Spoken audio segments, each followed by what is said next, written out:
You all set? Okay. Let's call to order the Carroll County Commissioners meeting of June 26th? 19. 19th. We're a week to... Would you join me in the pledge, please? I pledge allegiance to the flag of the United States of America and to the republic for which it stands, one nation, under God, indivisible, with liberty and justice for all. Just let you know it's Terry and David today.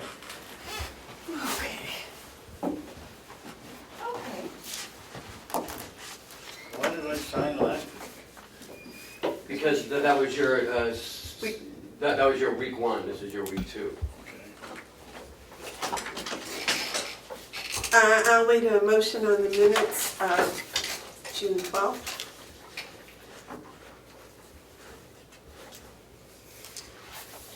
I will make a motion to accept the minutes for June 12th.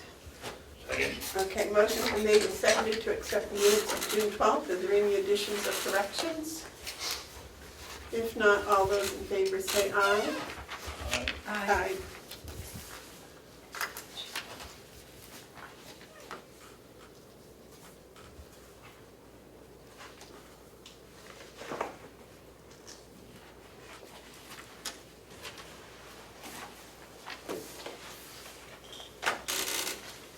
There you go.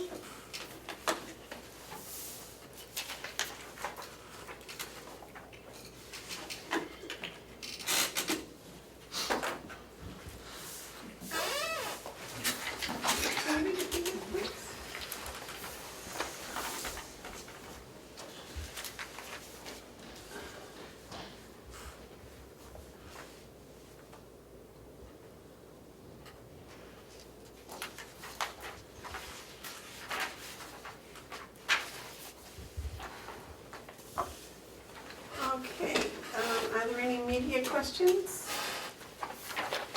Any public input? The check manifest approval for the week ending June 14th, 2019 was $277. Excuse me, why did I do that twice now? $277,846.36. And we were going to send it around that? Yes, sir. Yes, ma'am. I should have said that, but the treasurer asked me to relay a message that he's going to be late. He had something personal this morning, and he will be here as soon as possible. Okay. Thank you. Ken, roundabout update. Yes, we had a meeting yesterday, a construction meeting, and there are some issues. Today, the contract between A.J. Coleman and the state will be hopefully accepted by Executive Council and the Governor today. It has not been accepted yet.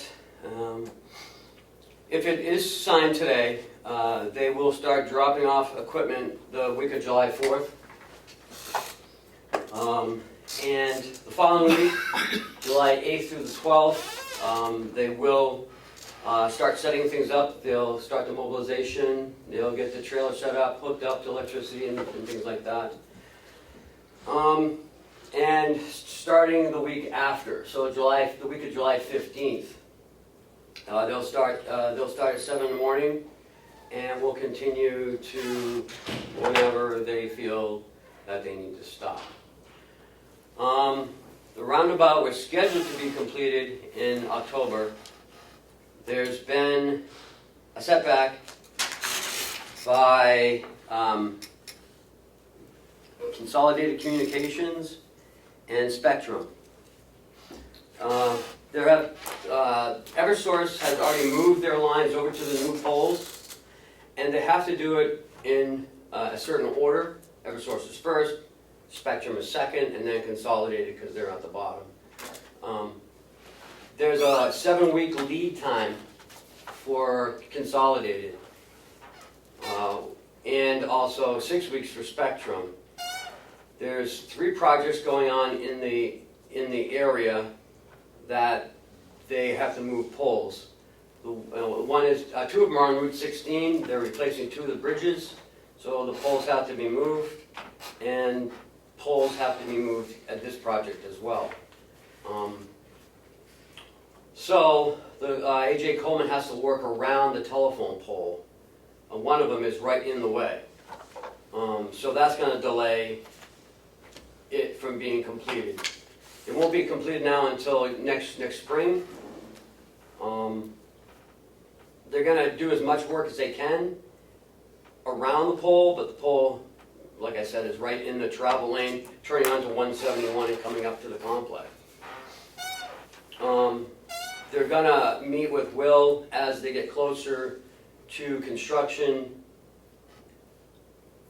on the circle, and he'll tell me, and I'll send out an email to our staff to use the County Farm Road instead of 171.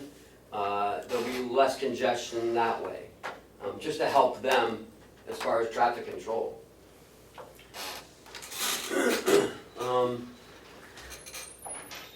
So they will finish up in 2020. The landscaping will be done next year, as well as the paving.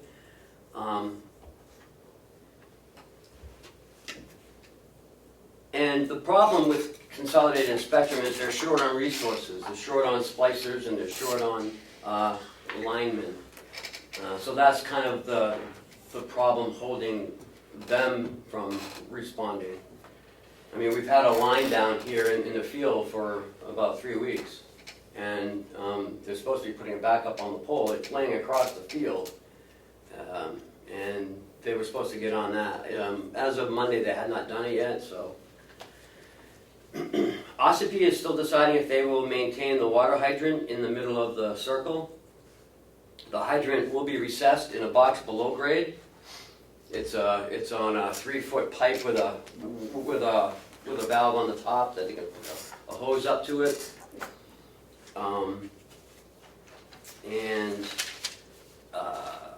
Eversource will be taking down a lot of the lighting that's down there, a lot of the like the flashing lights. The speed limit signs will be changed out to the mobile ones during construction. And Eversource will be installing new LED lighting down there to illuminate the roundabout, so it'll be easier at night to navigate around it. They are a little concerned. Initially, it's because there's a lot of big trucks, a lot of logging trucks that go by here, and they're a little apprehensive about putting flowers in the middle of the island. So they're not sure what they're going to do about that, whether it's going to be a couple evergreens, arborvitaes, or something that they can control its growth. So that's where we are. The state has worked out an arrangement with the abutter on the corner of 16 and 171, the antique store. They are not going to be joining our water line. They have worked out something else, so he's not coming on the system. The construction trailer will be on the north end of 171 and 16. That's where they'll be putting their trailer there. I've noticed something, you're right, down south of the new roundabout, there's an excavator in there that's made looks like a driveway. I don't know if someone else is doing something in there, but I found, I guess, it has nothing to do with this project, Commissioner Babson. No. That's something totally different. So we should start seeing something in a couple of weeks, but it will not be completed this year. But the actual roundabout itself will be in this fall. Traffic will go around it. It all depends on moving those poles out of the way, because there are 2 poles in the way, really.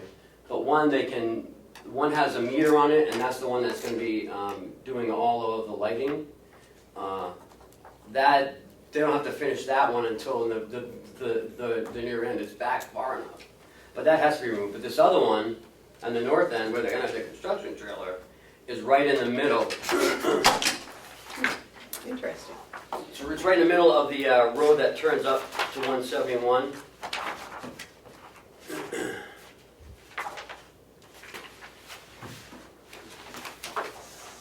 I'm sorry, Terry, this is not big enough for all of you. That's but, okay. It's located right here. So they can't, so they have to work around this. And then there's one here, but it's off, you see it's right here? It's off a little bit, so they can still work around that one. But they can't take down the poles until they get everything off of them. But all the new poles are in place. Ken, what is the diameter of the? Looks like 90 feet, but I don't know. You just had it on that print, I couldn't read it fast enough.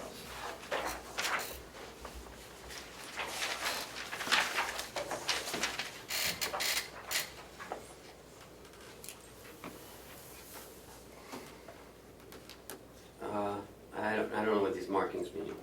I mean, you can look at it if you like. You done downstairs,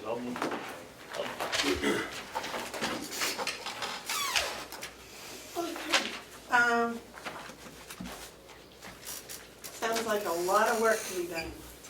Yeah, and they have to, they were supposed to have started already, but everything got delayed because of the winter. But they said if it's a mild fall, like into November, they can continue to work on it. There's no real cutoff date until it snows. Once it snows, they're done. So. All right. David? Yeah. Ken, on the days we shut down to come up the mattress factory road, I've contacted the Ossipee selectmen, I think 3 times. I went up and visited with one of them twice. We gotta do something about that road because there's gonna be an accident right there at the White House. And I think we as a board ought to write the town of Ossipee and tell them that we don't want any responsibility for anything that happens on the road. Their fight is with the owner of the White House, but 2 cars can't get by there now. We wrote him a letter, didn't we? No, we wrote them a letter about the trees around that corner. There was something I forgot to mention, and we can go back to that if you want. The water service, because that's a concern to people. AJ Coleman said that they will try to put a temporary loop around where they need to work, so people won't be down water for more than a couple of hours. But when they have to flush the lines and sanitize the lines after they get everything back together, and that's 24 hours. So I had asked them to make sure that they give us enough notice, at least a week in advance, so we can notify the water customers, because some of the water customers are very concerned about not having their water. Although they don't use it, they say, but they don't want to lose it. So they're going to keep in close contact with Will. He was there yesterday as well. And so we made arrangements that they would keep him updated. And once they start digging the trench and replacing the lines, we'll have to supervise that part of it. So. It looks like the roundabout will be about 40, 50, about 90 feet. 20 of it will be the apron that the big trucks can run on when they go around, and it's going to be 27 foot 6 inches for, I guess, what's going to be the garden or the soft or whatever we're going to put in there. It's a big circle. Mm. Yeah, big trucks. Okay, anything else on the roundabout? Okay, So we where have, did we leave it with the county farm road?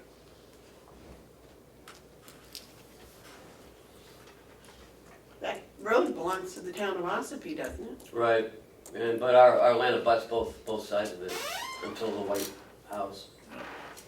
I mean, I guess, Well, there's no danger on the field side.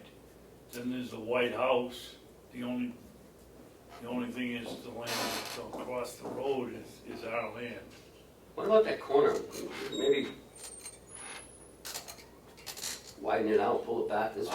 I would think if the town would talk to us about trading land and give them the, as you say, come up the hill by Keith's house and go across the part of that field and so you don't have the sharp corner, and give them the land and we have the, I mean, it's a bad situation. Joe DeShano had an accident there Oh. 5 years ago, going around the corner. And gotta do something, but nobody seems to be moving. The town told me that they were in a contest with people in the White House, and I don't know how it's been resolved, but it isn't good. Someone's gonna get hurt. Should we invite the selectmen to come to a meeting so we can discuss it? And if that's an option for us to donate some extra land or something to them to help. That might work. I mean, that seems Yeah, like a I mean, reasonable solution. Yeah, I mean, we don't use that corner, and there's some dead trees there anyway, so. I Right, think- and in exchange for fixing that, they might stop draining all the hillside into that lower field. We might be able to, well, at least invite them to come and join us and, Okay, have a discussion about it. yeah, what do you think about that? Would that be sufficient? Yeah. I've done what I can do. I don't know what else I can do. All right, well, if you would send them a letter of invitation, please. Okay.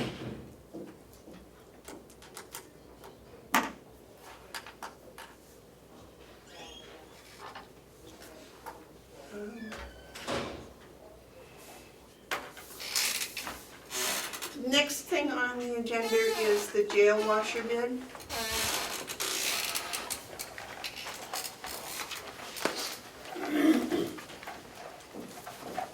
Good morning, gentlemen.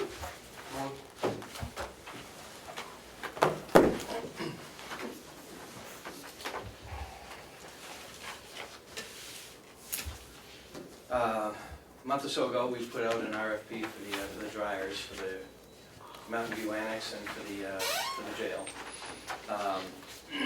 I was in dry mode. I wasn't thinking about a washing machine, but we had put in the budget for a washing machine for the jail. So since then, I've created a similar RFP, and we want to replace one of the washers in the jail.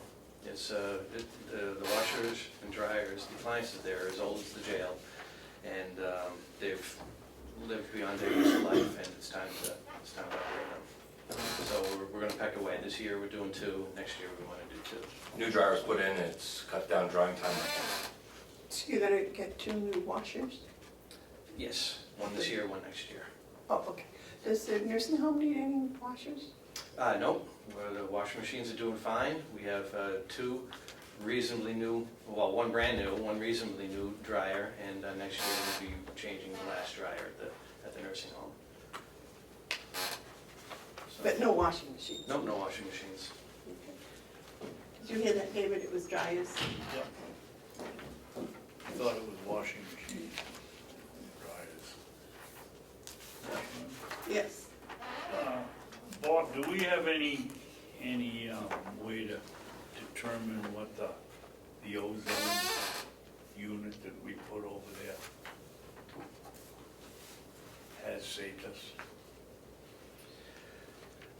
Only the fact that there's not even any hot water connected to the machine anymore tells you that there's no hot water being used. So the clothes are being sanitized, that they come in quarterly and just give the machine a once over. It's doing fine, it's doing its job. Well, that's enough for me. I mean, And for us, we don't buy, the detergent's gone, what we used to buy for detergent is a quarter of what we used to buy. We use very, very little of it, so. Yeah, I think it's been a success. Thank you. And I have one more thing too, we no longer send our sheets out. which was the biggest thing. We had to send our sheets out to be linen because the water didn't get up to temperature, and that was at between $8,000 and $10,000 a year just on linens. That's gone. We don't do that anymore.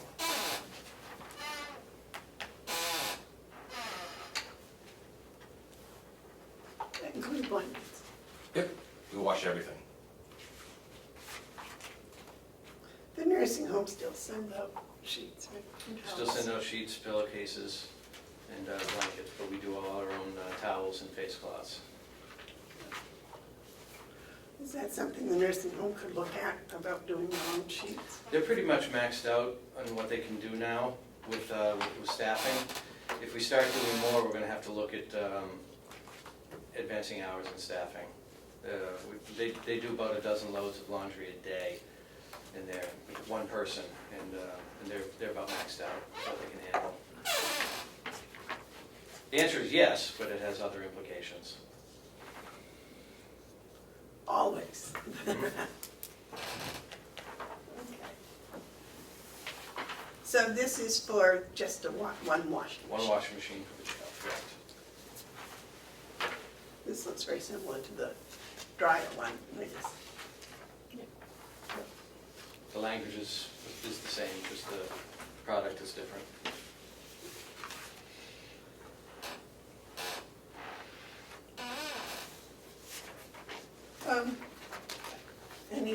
Would you like to make a motion to accept this? Yeah, make a motion that we accept the proposal for washing machine in the jail. I'll second. Okay, the motion's made and seconded to accept the RFP for the corrections washing machine. Is there any discussion? No discussion. All those in favor say aye. Aye. Aye.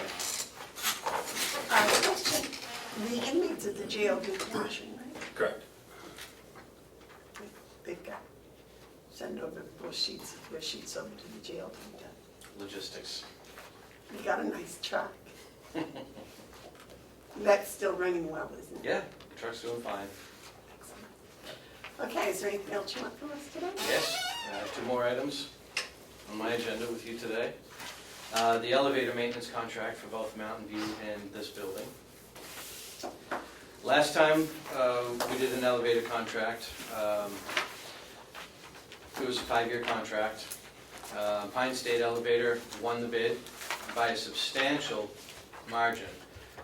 They saved us a ton of money, they've done a great job. They're not the type of company that comes in and nickels and dimes us. Very happy with their service. When I took over the maintenance of this building, I had them add in the elevator in this building. The contract dates are aligned, so the new contract moving forward will be another 5-year contract, one for each building. They have taken last year's price, or the price that we're currently paying on the 5th year of their contract, and they've held it for another year. Okay, but they've allowed themselves, a small percentage increase every year, which we can budget for. I would ask the commissioners that we move forward with extending their contract for another 5 years. They've been a great company to deal with. Does this include our getting certified in the elevator? This That's includes- included within their Yep. contract? I have to pay the state the permit fee for that yellow piece of paper that's in the elevator, but part of the actual inspection is included. And they do that? Mhm.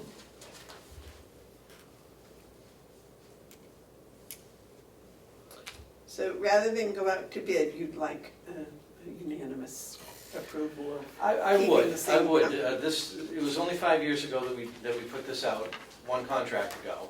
So this is essentially, I'm asking for an extension of the old contract. The language is the same. I honestly believe that it would be an exercise in futility to put this out to bid again. The company has demonstrated everything that they have promised us in the contract, and for a price that beat the snot out of everybody else that bid on it. And it's less than 5,000 per year, so. Right. There's that. But this is a continuing contract, this isn't a year-by-year contract, right? This is, but I also put in the language, an out. If the delegation does not fund it, we have an out of the contract. No, David, you're the one that wanted everything to be renewable every year. Not renewable. I was in favor of not renewable. Automatic renewals. Right. This is not an automatic renewal. It just happens to be a 5-year five-year contract. We get a much better price this way.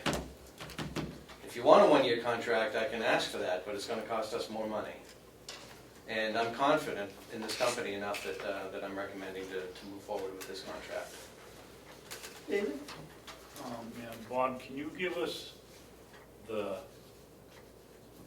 total of each of the contracts for Yeah. 1 year and the total? Yeah, I'd have to 5 do the, years? I'd have to do the math and add up the maximum percentages. I don't have that in front of me. It says adjustment shall not exceed 5%. Do we have any idea what they've done in the last 5 years? Is it average 3% or 4% or 5%? I could go back and do the math. I'd have to dig up 5 years worth of Right here, they compounded, it's gonna give you a 20% increase in 5 years. I don't know how you get around that. but it's predictable. It's a known entity. It's not like it's an unknown. It's a known number. Well, we still have to appropriate basically over the 5 years, 20%. Yeah, but, That's taxable and it goes into the general fund and doesn't get used, but people still have to come up with the money. Right. right, it's $132 at 5% on the $660 a month, a quarter. The $660 a quarter Where do you is, see 660? That's what they charge per visit. right, so it's 4 times a year, so that's 2640. 2640. It's 2640 per. So at 5%. Am I looking at the same, are you on page 2? Yeah, but there's 2 contracts. No, I got both. One's $660 and the other's $167 Oh, okay. per visit times 4, I thought but they they come were 4 the times a same. I year. thought they were the same. I No, didn't oh even- no, I didn't even look at the other one. Okay, it's 660, thank you. Now, what if something goes wrong with the elevator and they come to fix it? That's above and beyond. additional, right? That's another $660. No, No. that's a, Whatever the part or the, yeah, that's a repair. That's a time and material repair or a quoted repair above and beyond the contract. This is just a maintenance contract. This is, they come in, give it a once over, it fulfills our legal obligation, and they take note if there are any problems. it would be the same as the generator contracts. Yeah, HVAC Yeah, contracts. all of them. You have a question, Joe? No? So the first one's for $668 for the Mountain. first year, and the second one is $2,640 for No, the No, first year. No. the other way around. No, it's the first, the Mountain View, 2 contracts here, one for Mountain View, one for the administration building. All Okay? right, Mountain View's $660 per quarter, Times 4. $2,640 per Right. year for Yep. the first the year. first year. And then they could go up 5% the second year. Okay. They could go up 5% the third year. So the last year could cost us 20%, You have to figure in the worst, yes. 500. Yes, and I'll budget accordingly. Okay. But this is what they presented in the last contract, and they held to it. Did they go up 5% every year? I don't think it was 5%, but they did go up.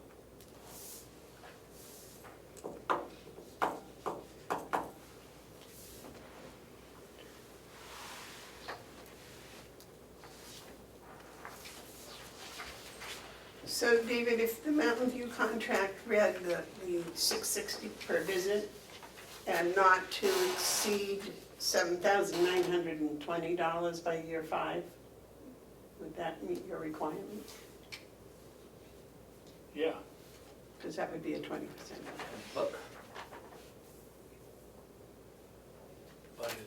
it's 5 years, and Bob said it's gonna be the same this year as it was last year. Yeah, Right. first years, So they're carrying last year's price forward 1 year for us.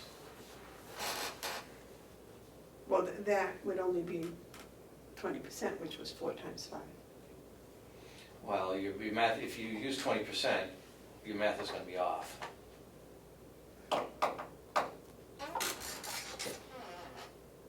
I understand that, but we just wanted it not to exceed number. Yeah, I think the language is in there for that. I mean, you could do the math out, we could create a little spreadsheet so you could see what it is. But $660 per visit with a maximum of 5% increase per year, the language is in there to cover what you want it to say. David? Yeah, Bob, I'd be much more comfortable with a spreadsheet that shows that if we're not going out, if we're gonna use them exclusively without going out for bid, I think we need all the protection we can get as a board. I can bring this back. I don't have any problem, I'd make the motion today, but I'd like to see so we could put in a not to exceed figure, be somewhat protected. I can do that. Thank you. I won't have it today. The elevators will still be there. When do you need the contract signed? August 1st, by the end of July. Madam Chairman? If each one of the last columns could be, not to exceed this number for year 2 or this number for year 3 or whatever, I think that would address his issues. Yes, sir. So, is this under maintenance contracts? Because I don't want them to say not to exceed 7,000, and then we have a repair, and it's a $7,000 repair. Yes, this goes under the 029 line, Okay. under contracts, whereas if they came in and did a repair, it would be under Under a repair, one. rebuild maintenance repair, Well, okay. and this says it's a service contract. Correct. David? Well, if I were gonna make the motion, that would be the motion, that this is just for the maintenance contracts, not for repair, so we wouldn't get into that mess. So I just want to make sure it was clear, that's all. Yeah. And the third thing? Next is the Mountain View oxygen supply contract. Finally. Bob, would you start beginning and tell them how that all happened? We've been using the same oxygen company since I've been here, Technical Gas Products, otherwise known as O2 Safe Solutions. The last contract that was signed was in 2009. Well, explain to them what it is. We have a bulk tank. A lot of Okay. places don't have bulk tanks. We have, Mountain View has a bulk tank.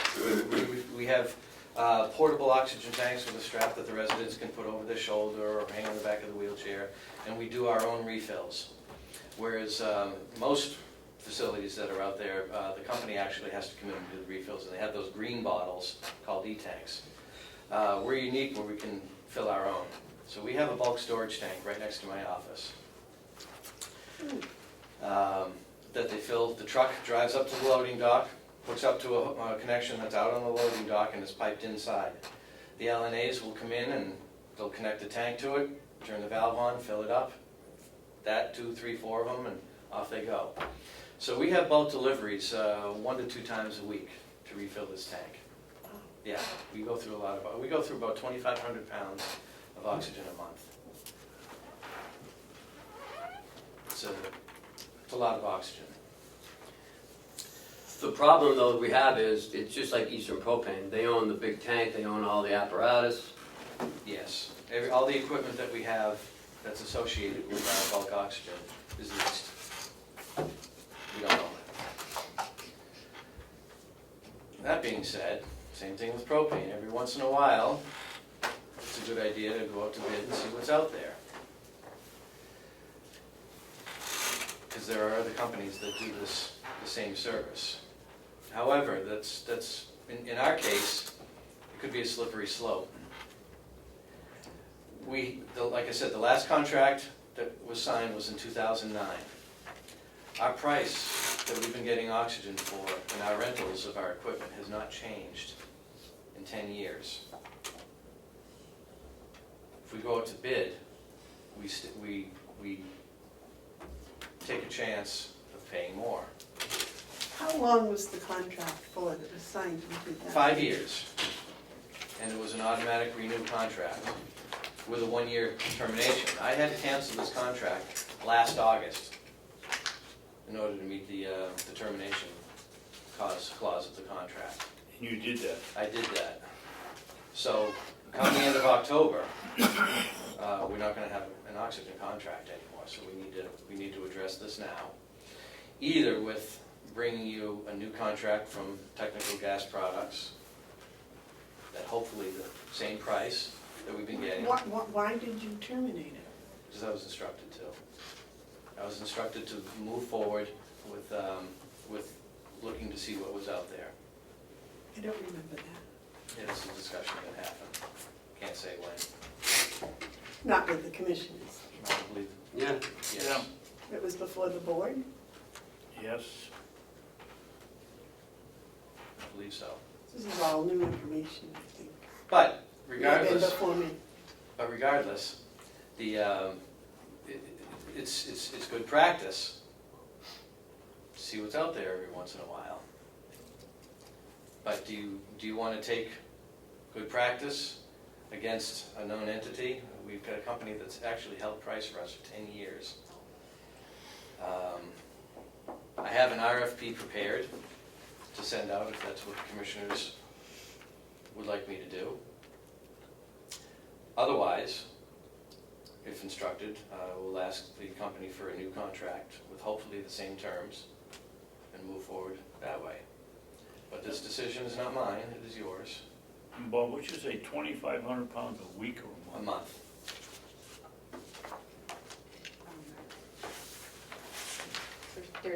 There's no guarantee that they're gonna, since you canceled it, that they will give us the same pricing and everything with a new contract. Nope, there is not. I mean, We're rolling the dice. Yeah, we should have left. Well,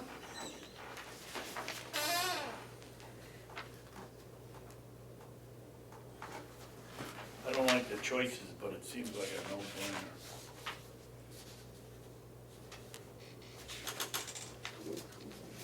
Would you fill me in on a no-brainer? Then you go back. You continue. I don't know, I think you should go out to bid. It's over $5,000. Do they supply anything else besides oxygen? Respiratory services. If we so choose. And actually, I think there was a case in the last couple of weeks where they called in a respiratory therapist for some case. I don't know the details, I just know that a service was set up. Now, who supplies the canisters? They do, yeah. they're rentals. So we rent those from the company? Mhm.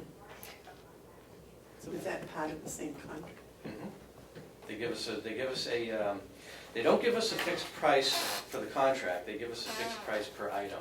They'll give us a fixed price for oxygen, they'll give us a fixed price for the rentals of any of the equipment that we use.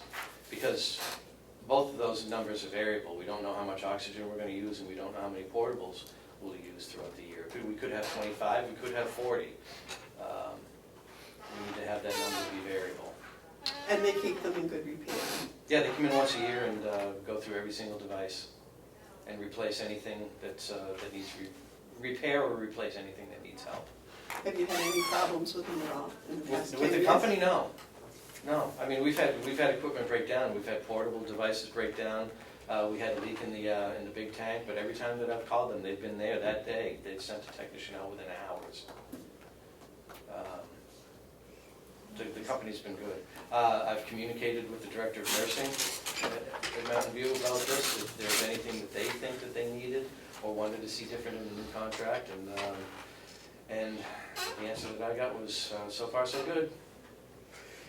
You know, in the past, when you've come up with some numbers, you've done a pre-search kind of, just asking, what is your going price?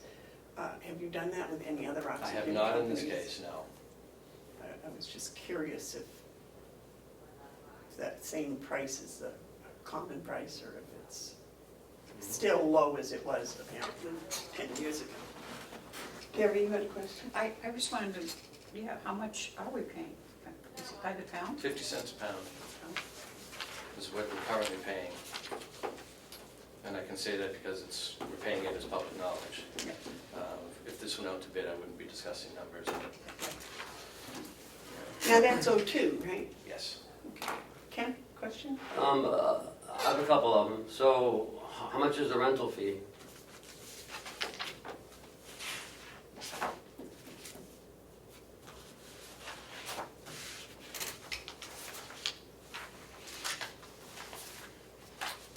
The rental fee of what? Of the canisters? The portables. The portables are $20 a month Jeez. each, and we average about 30 a month. So we only pay for those that are actually being used? No. No, we pay for what we have in the building. And we always have to have spares hanging on the wall. It's 600. Is any of that reimbursed by the client or the client's insurance? I can't answer that. Times Once it gets to that point, it's beyond me. $23,000. Howie, can you answer that question? If, as a non-durable supply, it's not reimbursable. Yes. Can I finish with my questions? Well, that was one of them, wasn't it? So, so we're spending $23,000 a year on oxygen, and you don't want to go out to bid. I didn't say I didn't want to go out to Okay. bid. And have you looked at the state bid at all? No. With all gas or? No, if what I'm looking for is, I'm coming here looking for direction today. I'm coming here prepared with an RFP, if that's the direction the commissioners want me to go. Or if the commissioners want to maintain the current contract, then I'll move in that direction and come back at a later time with a new contract. Would you look in the state bids and see who has the bid for that? Because I know the state hospital has it. Absolutely. And then that way we may not have to go out to bid. If it's cheaper than that, we can hook onto to the state bid. Yeah, I think $23,000 is a lot of money. Do we supply oxygen and portables to the jail? We keep E-tanks on hand. E-tanks are the green bottles, and the jail keeps one, and we have the refills here. But we also have a couple of E-tanks for our emergency crash carts, so we always have a half a dozen around, and the jail keeps one in their medical office, and if they need to refill, they just come up to us and we refill it. Or exchange it, excuse me. So how many concentrators do you have? We have about 40 concentrators, but we own those. I know. How much are they? To buy them? Yeah. About $650 a piece. So how many we have? 40? About 40. Yeah.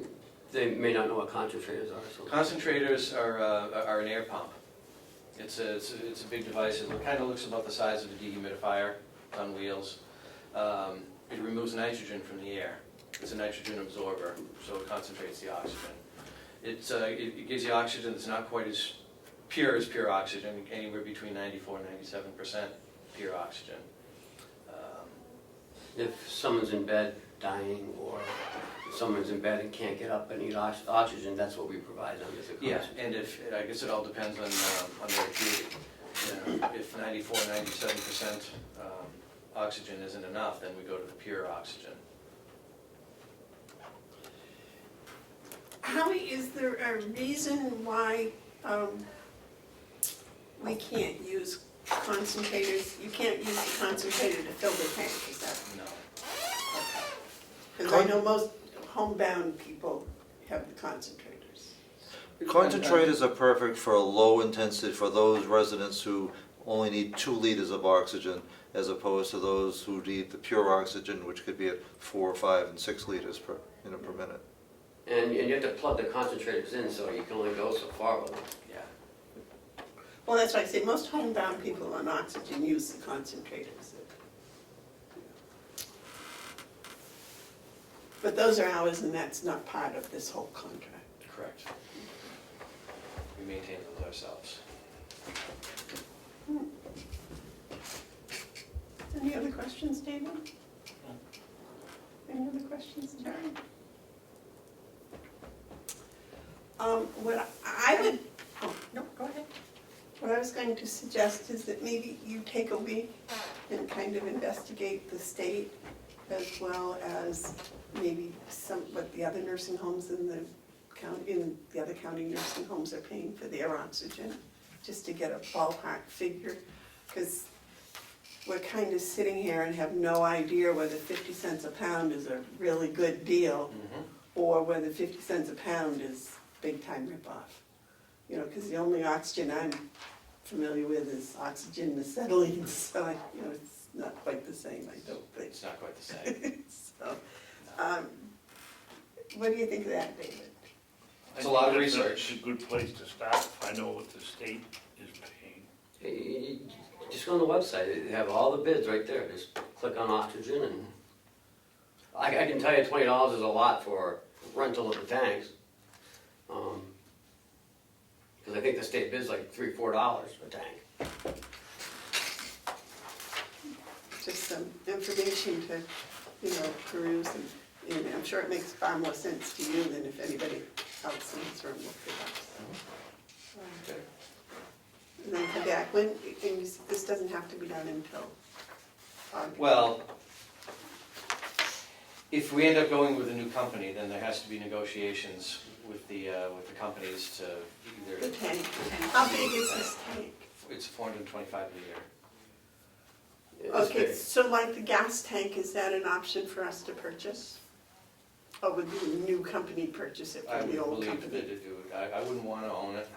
Okay, so the new company Yeah. purchases from the old company or replaces or Yeah. whatever.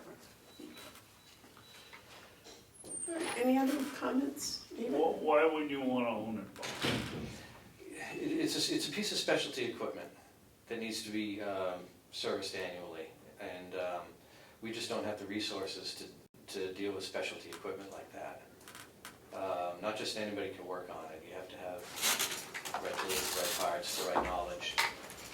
Sure, we could own it, but we'd be sending somebody to school, if they would even allow it. If we owned it, would it change our liability? I don't think so. I think we'd be better off with a piece of equipment like this, much like the propane tank, letting the company that manages it own it, and let them maintain it. Even though it does give them a pretty good chokehold on us. But I mean, you could get another company that wants to put an outside tank in. Sure. Oh, another one. Yeah, the options are wide open, really. And that gives you more storage space inside. Enlarge your office. You said it was next door. It's all right. All right, if you would please do that, Sure. would be appreciated. Anything else for us today? Not today. Okay. Could we do the Siemens project while he's here? Update? Last time we spoke, they were working on the roof. The roof has since been completed. They did a nice job. The air conditioning in this building is, I've been told, they want to fire it up next week. Let's keep our fingers I was crossed. gonna say they didn't have it fired up Monday. No, no. It's not fired up today either. No, we're still waiting, they're still waiting for a couple of things to be wrapped up, controls, electrical, that type of thing, but the piping and ductwork is all done. So keep your fingers crossed for next week. The outside unit of the jail was just delivered yesterday. That's a 90-ton chiller that goes right outside the jail by the parking lot, so. It had to be taken off the flatbed with a crane, it's so big. Taken off the truck and put in place with a crane. Well, 90 tons is a few pounds. Well, that's not the weight of the unit, that's the capacity, that's the output. 1 ton equals 12,000 BTUs. Do the math. 90 tons is a big unit. They're working on it right now. Good. So, that's about all I have to update. And the generator was set last week, and that's in full service. The temporary generator's been hauled away, and You can barely hear the new one when it starts up. it's nice. You can actually carry a conversation like this, standing right next to the generator. We've just processed another payment of $250,000. So we've spent so far $2.1 million. We got 1.2. Not on the generator. No, on the project. Seems- 1.2, $1.25 million left to spend. We're about 65% completed.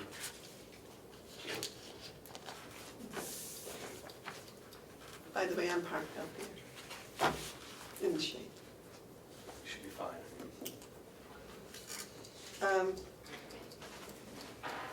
So we should be seeing a change in our electric bill Yes, this month I would expect so. or last month. I would expect so. Is that I think right? you'd have to do a comparison from years Year to back. year. Because, you know, the air conditioning's been on. Even though the lighting, the cost of electricity from the lighting has brought our electric bill down, the air conditioning's been running, so it's gone up, so.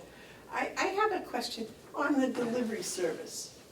The billing on the delivery for the electricity, the delivery, it's that per kilowatt of Hour. electricity? Kilowatt hour. Kilowatt hour. Okay. So if our kilowatt usage goes down, the delivery charge should go down. It should follow it, yeah. Well, I didn't know if it was a set. I don't have electricity, so I don't understand the bills. You have a water wheel?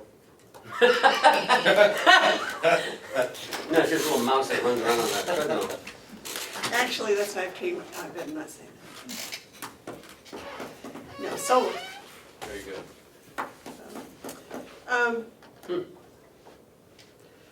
Which, while you're here, if we could just deviate and pick your brain again.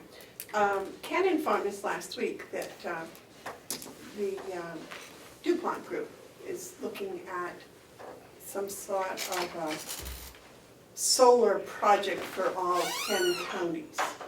Are you familiar with that? I am not. Could That sounds you intriguing. pass the information on to Bob for that?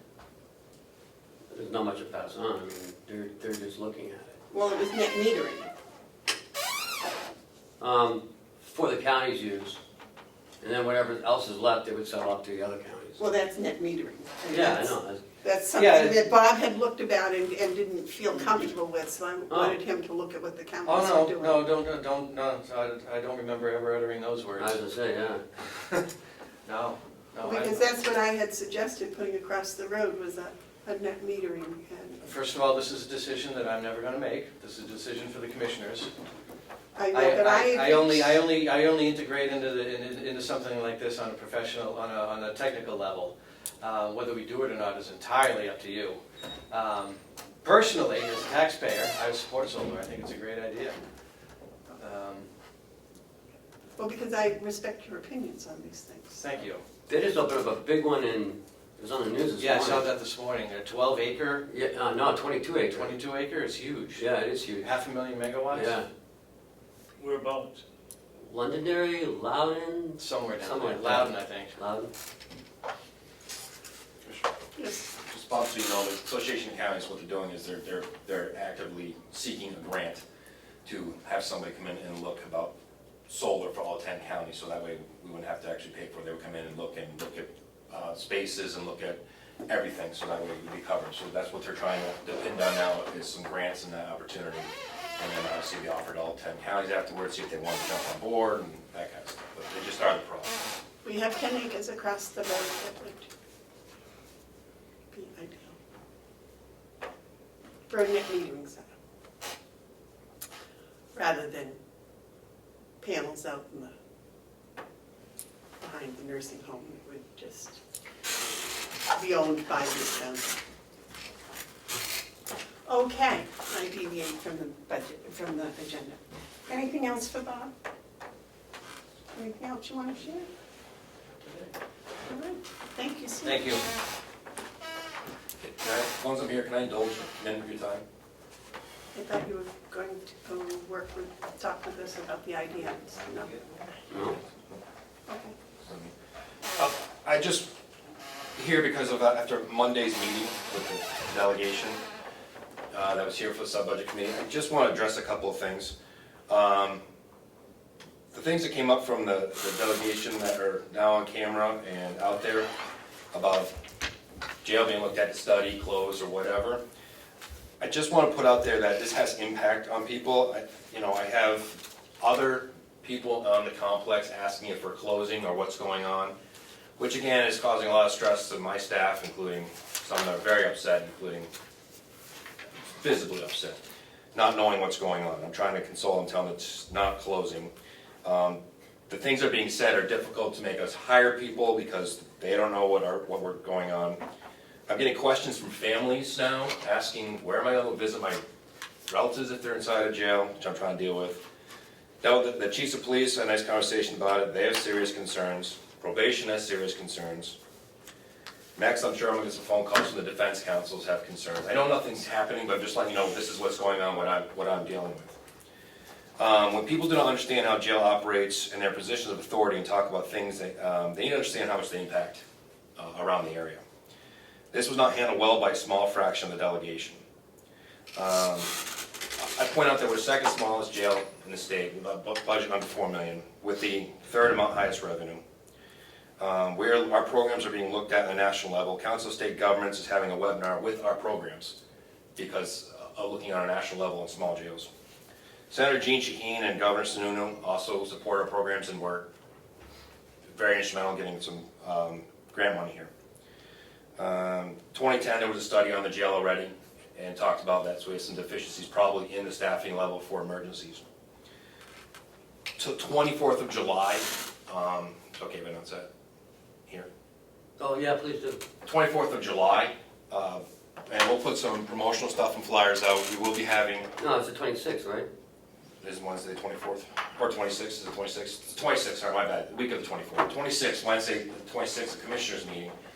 We will have, going over our programs with the consultant, with Jim Stoddard, myself, a gentleman named Ed Riley, who's done 42 years in corrections, including most on Rikers Island, was the warden up in Berlin for a while, who's helping us with grants and other things. Most likely probation will be here, representative from Jean Shaheen's office as well, Chuck Henderson, who was in the last meeting, who wants to make sure this meeting, to go over where we're at in programs. And we're going to invite, I'll make sure the flyers out to the public, anybody else that wants to come see and understand where we're at with programs, but that'll be on the 26th here. So the recidivism, all that kind of stuff, and where the money's going on programs. May I suggest that you send an invitation to the entire delegation? Yeah, I will. We're going to do actually, I made that suggestion to me before.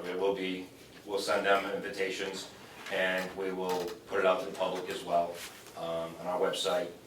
And if anybody wants to attend, or at the very least, go back and be able to watch it afterwards. So those that have questions, we'll have the people in the room that can answer those things. And that's all. I just wanted to throw it out there, some things that, Is that the 26th is a regular commissioners meeting? Mm-hmm. Yes. Because I was confused, because then we have one on the 24th? No. Well, on the agenda, that's what. It says July 26th. Right, but then I also have a commissioners meeting on July 24th. July 24th is the Wednesday. The 26th is the Friday. Okay, so it's, Okay. got it. Oh, you're right. I was asking, I was looking at It is the 20th. June. Yeah, okay, so it's just a, yeah. it's the 24th of July. Sorry, I was looking at June. That's okay. But I'm gonna make a flyer out and an invitation, so. Okay, so the 26th is nothing, No. okay. Well, it is something, I'm sure with somebody. Well, I know, but I mean, it's not right here. Not the commissioners meeting. Okay, I'll take it right off my schedule. Okay, great. I'll ask you in the RSVP, because if it looks like a large group, maybe we need to move it To to the nursing home? maybe we need to. But I'll put it out there and see how many RSVPs, if anybody puts back on it, and let you know. Sounds like a good idea.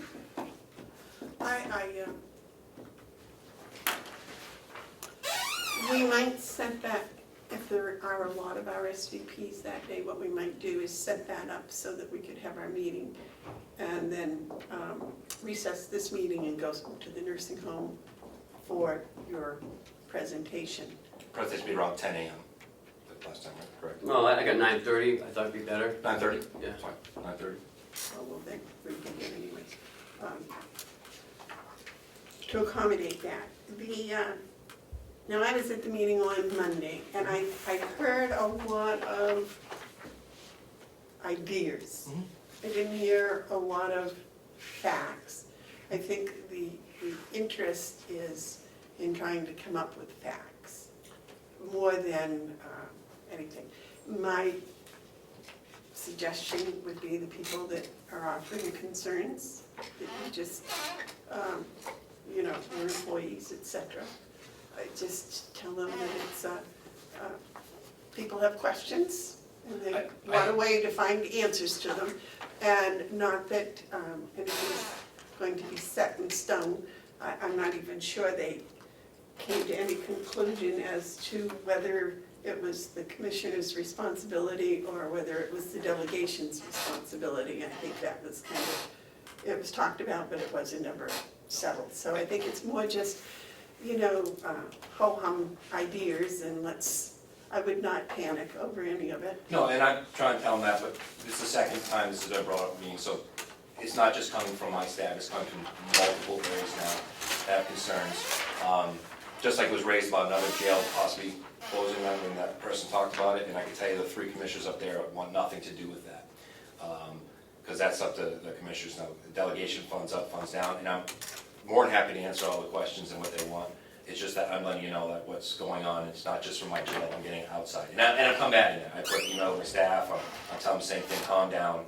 It's wonderfully asked questions, and I told my staff too, if they want to bring outside entity in those jails, we welcome the idea of coming on in and doing audit tests they want, that you guys choose.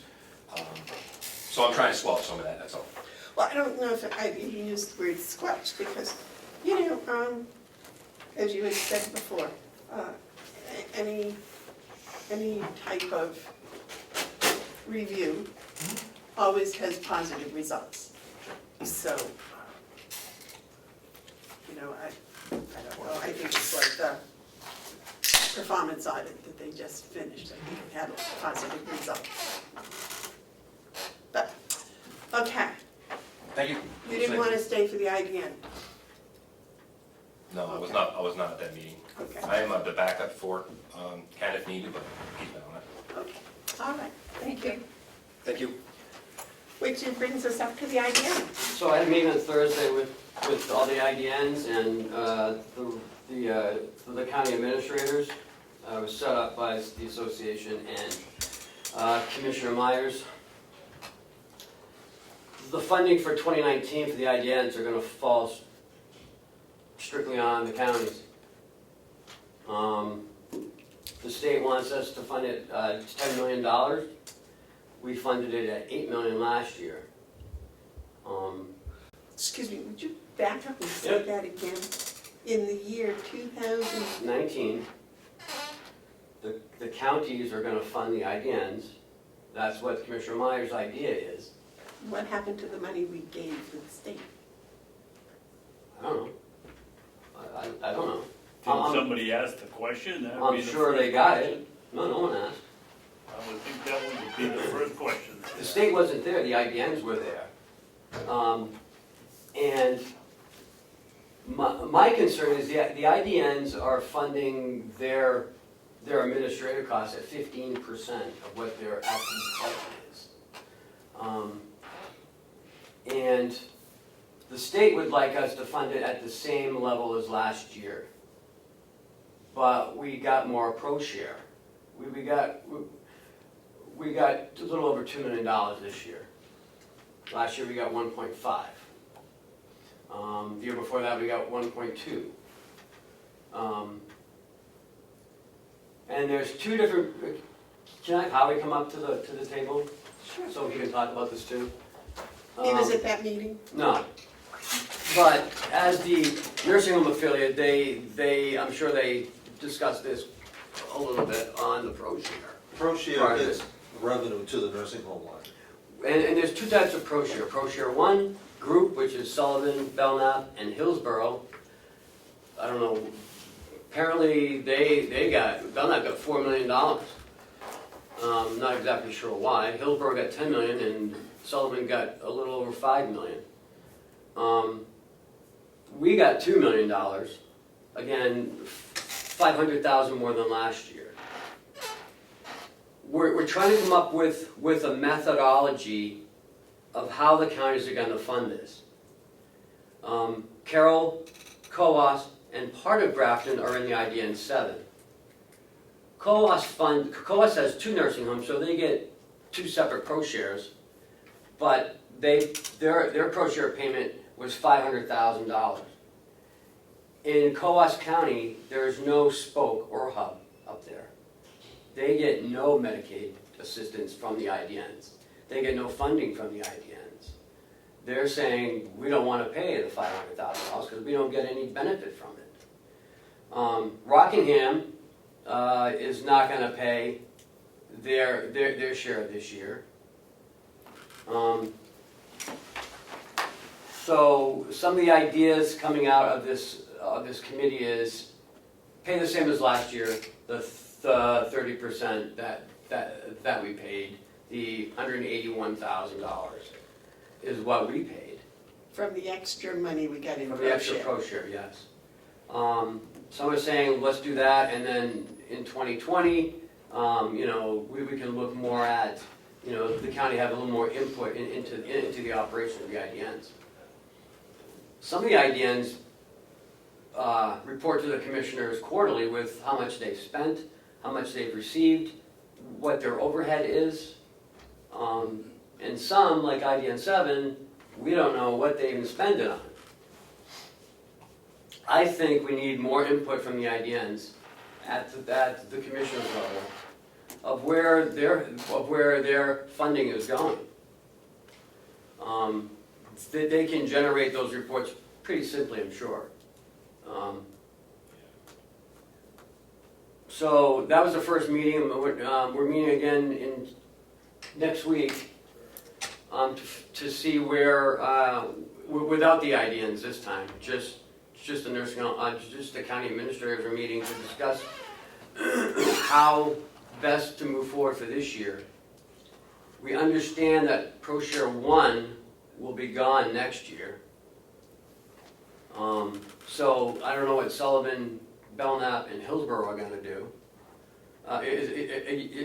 Is that correct? Is that what you've heard? Have not heard that. At different times, Henry Littman, the state Medicaid director, and Commissioner Myers have also said that it's going to continue and that it's going to be uninterrupted. We don't know who to believe or what to believe. That's another thing. We're a little gun shy with the state because we've heard 4 different stories. Remember, send 99% in, keep 1%. Then it was send in 40%, keep 60%. Then it was 50-50. We ended up with a 30-70 split. We kept 70, we sent in 30. Only of the extra pro share. My question is that all that the IDN only got 30% of our pro share and 30% of COAS pro share and 30% of Grafton? Is that all the IDN got to support it for a whole year? Oh, no. So where did the other money come from? They got federal funds going in there. Okay, That's what the 1115 waiver was. because Commissioner Myers told us if we sent in 30% of our pro share extra, it was gonna get matched, and that amount was gonna go to the IDN. I'm not sure about the matching. He never said that. No, he said it was going to be I know matched. he said it, but I don't know if it actually happened or not. I don't know, how to see that in writing. Because they can tell you anything. Okay, so in 2019, the IDN 7 has not received any funding? In 2000 what? 2019. Yeah, they received our funding in February or March, February, March. That went to the IDN? Yes. So how can we find out if that money was matched or not? We have to ask the state, but I'd State like or to the IDN themselves. I'd like to Oh, see yeah. I would think the IDN should I'd like have to some see it accounting. in writing, how much they received and if it was in fact matched. Well, I'm not in favor of giving anybody anything until I see in writing what the IDN received and where they've spent it. So my question is, should we write to the IDNs and request some financial reports? Yes. Yes. Definitely, Okay. I would say. at the very least, what they've received. Seems to me, if I remember all of this discussion correctly, the IDNs plan their budget for 2019 and 2018. I wish Jason was still here. Yeah, I'm not sure about that. Well, that's why I thought he was gonna stay, because he's involved in that. Well, he's not anymore. He's done. He's done with the IDN? So we have no representative at the IDN?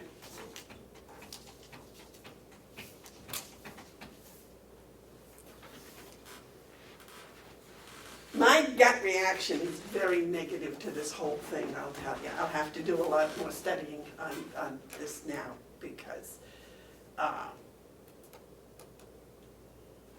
last year, the only money that we budgeted for the IDN from this county Mhm. was 30% of the pro share extra, is that Right. correct? Out of the 500,000, 30%. Correct. Right. And And that's then all, we're gonna take some of our own money and guide it. right. That was encumbered and still is encumbered. And that's what we were going to, but I think before we do that, we need to know what they got and where it's And going. that's what you said. Before you spent it, you needed to know what was going on. Right, Because because, we don't have any idea what's going on there. no, We really don't. and, yeah, that's a lot of money of Carroll County taxpayers that we should have a much better handle as to where it's going and how it's being used and. And I found something else out as well. Remember when Commissioner Myers stated that if a county didn't send their funding in, that county that IDN would lose that money, that amount of money. Because remember, we weren't gonna pay, and then they said, well, then IDN 7 will lose that $181,000. Well, he can't. Plus the match. Right, he can't do that legally. And my point there was, I told them, we didn't like the idea that the nursing home has to fund the IDN from pro-share money. The pro-share money should stay in the county coffers. I mean, why isn't the state paying this? Well, they're trying to with the matching fund scheme. They talked to CMS, and if we can match this, and then move that money from here to there, and take it from your left pocket, put it in the right pocket. Oh, it's supposed to be matched now. It's not the county's money, it's the state's money, because the state, because the county sent the state the money, so now they can match it because it's the state's money, but it's not really, it's really the county's money. Well, and they were matching federal funding with federal funding. Right. And it's complicated by this Pro Share 1, which received disproportionate increases this past year. Belknap, nursing home, which is smaller than us, has a total Pro Share twice what we have. Right. And Hillsborough, I think, is up around $18 million. I mean, Well, I thought it was 10 million extra from last year. which brings it up to 18 million. It's huge. Could you tell us the connection between the BEAS payment and the pro share? Well, I know what it's supposed to be, but nobody really understands, everything with Pro Share has changed. There never was a Pro Share 1 and a Pro Share 2. It's supposed to be for reimbursable, it's supposed to be for the difference between Medicaid, what Medicare charges and what Medicaid pays. It's supposed to pay that differential is the presenting part. Now, the BAS is that because the county is responsible for elder services, there are a number of people who receive Medicaid. So the BAS line, just under $5 million, is used to pay the Medicaid portion of people receiving home care services and institutional services. Oh, Not- both of them? Both. Okay. That may have been where I was a little confused, David. Holly, can you explain to me why it's so difficult to find out or the guidelines for Pro Share 1 and Pro Share 2? Somebody must know, somebody must have set it up. Why can't we get any information? It goes off the Medicaid report, it goes off the loss in the county home, it goes off those members served. There's a whole formula, like 3 years and a Medicaid cost report, and it's very confusing. What's confusing to us is, well, you know, our Medicaid, our pro share went up last year as well. Nobody could tell us why. Nothing changed fundamentally about the nursing home. Census, Medicaid population the same. Somebody found a different way to get more money out of the federal government. Somebody found another way this year to get even more. And essentially they're saying, and we've gone, and I've gone directly to Henry Lippman, met with him, and to Commissioner Myers, you know, can we have confidence that this will continue? And they both say, straight to our faces, that yes it will. But they never say exactly why is it different now than it was 2 years ago. We don't know. Well, why, I can understand one program covering all the nursing homes, but why Pro Share 1 and Pro Share 2? Now you folks are telling us that's because there's different criteria. There ought to be one criteria for all 10 of them, so that we know why Belknap, I mean, listen here, it sounds to me like we should be losing more money, we're gonna get more money back from the government, and that's crazy. Pro Share 1 is calculated based on certified public I was expense. just gonna say that. No, it sounds very impressive. Well, all our expenses, and I've actually told Paula, we should figure out what Belknap's doing and get on that bus, because we want an extra $4 million too. But I can tell you, Belknap has not captured all of their loss like we do. I mean, Paula continuously goes after the monies that are left on the table. Right. I know Belknap for a fact had not for many years. And it all goes to how they pay MPRO. I know that we'll be getting our $2 million shortly via wire transfer. But Belknap, Sullivan, and Hillsborough have to send half of it directly back. So the transaction has to be, if the Pro Share 1, the payment to the county and the county back to the state has to be made simultaneously, or on the same day at least. We pay ours monthly, monthly, our input payment monthly. But I know Belknap has to pay theirs as soon as it comes in. That part I read in some Medicaid. So why don't we do the same thing if it's gonna double? Well, again, it has to do with your Medicaid cost report. Right. They must be losing a ton of money. Yeah. Because they don't go after every penny like our people do. So that's always left on the table. I know it's crazy. It really is crazy. If someone was to run a business like this, it would be disastrous. The paying Medicaid cost report, and the 3 years, they go back 3 years as well. So if they had a lousy 3 years, they're going to continue to get more money. But what confuses me is Hillsborough. Hillsborough makes money on all of their skill. Historically, their balance sheet is the only one of the 10 counties that is positive for the nursing home. So I don't understand how So they why are they in group 1 and getting more money?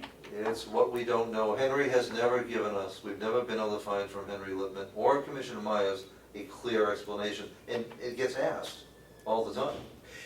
Javi, would you explain what Pro Share 2 is? There are 7 counties. No, I mean this Pro Share 1 and this Pro Share 2. We're Pro Share 2. Pro Share, there's 3 counties in Pro Share 1, and there's 7 counties, the rest of the counties, like Carroll County, that are Pro Share 2. Okay, so the Pro Share 1, that's the difference between the Medicare and the Medicaid. No, No, ours is too. Yeah, that's certified public expense, and that's calculated differently under a formula that's not been shared with us. So our money all comes from Pro Share 2 Correct. funding. Okay. Which is far less generous than Pro Share 1. Does it have to do with maybe RUG scores? No, because that would be skilled under the Medicare Okay, yeah, plan. right. And some, in fact, if there was a time where COAS didn't even have skilled care, they only added that last year. I mean, it best guess is that somebody has found a way to optimize, maximize the federal part coming in by recasting certain expenses to the benefit of all. And of course, the people that are getting the money don't complain. And, you know, and it's been also good for us, but it raises the specter of, is it sustainable? We hope so, but we don't know so. Because if that goes away, we lose $2 billion of revenue. Well, Pro Share 1 becomes everybody Pro Share 2, is that what you're talking about? That's what has been, that specter has been raised, but it's not been, you know, we don't know. It's not a fact. That's also why Paula and I, when we put together the pro share revenue budget, you know, we started what we know to be sustainable, which is right around the 1 million mark. We'd love it to be able to say it's gonna be the 1.7, 1.8, but do we have confidence to try to balance a budget based on figures that we can't support, that we don't have the formula for? We don't. So we start low, and the commissioners and delegation will of course sometimes increase that to something more likely. As you remember, this year, we did increase it 100,000. Yeah. But That's right, we did. Okay, so Nina, this brings it up again, the fact that this extra in the surplus is what we're giving to the IDN. But this year, that's what we did, of 30%. The IDNs, apparently, they're not complaining about not having any funding, so somebody funded them. And if we can get that answer, that would be a help, because we know what we contributed, we know what they've got. We have this other money earmarked for, I don't know, was it earmarked for members of the IDN, or was it earmarked for nonprofits? no, to the IDN as an outside agency. We're gonna fund it like we do outside agencies. But we were gonna choose where it went. We were gonna have more control, because some of them, some of the IDNs are all. It had to be in Carroll County, so it had to be either Memorial or White Horse or Saco River Medical. Had to be whoever's tied to the Something here in IDN. Carroll County. Yeah. And some of them, you know, there was no control over where our money was going. That was the problem. Right, and that's what COAS is saying. They don't even have access to them up there, but they have to pay $500,000. They're like, our delegation is not gonna allow us to do this, and our commissioners are not gonna wanna do it. Well, it seems to me that Commissioner Myers should be being more educational about where and how the money's coming and going. Maybe we could write him a letter to that statement, saying, you know, we really would like to have in black and white where the money's coming from, where it's going, and probably, Hold on. and where we can, well, I don't Well, I don't want it. There you go. Cup of water. Is it dead? No, it's still crawling. get murder on film. On Got film. good eyes. Well, I can see something crawling on it. Okay, after that little. But I think, you know, I think I we think should we send should- a letter to the IDNs asking for financial reports. Oh, yeah, I thought that was already a done deal. Financial reports from the IDN. The money they got and where it came from and where it went. Not only for 2018, but their plans for 2019. Okay. They should have 2018 already done, they should just be able to send that to us, but their plans for 2019. Jason probably could answer whether they must have put it forth a budget, right, for the year? I assume, and whether their budget year is the state, since now it's October 1st, or what their fiscal year is, that I don't know. Is there anything else we can cause chaos and create confusion It with just this? seems so wishy-washy, this whole funding thing.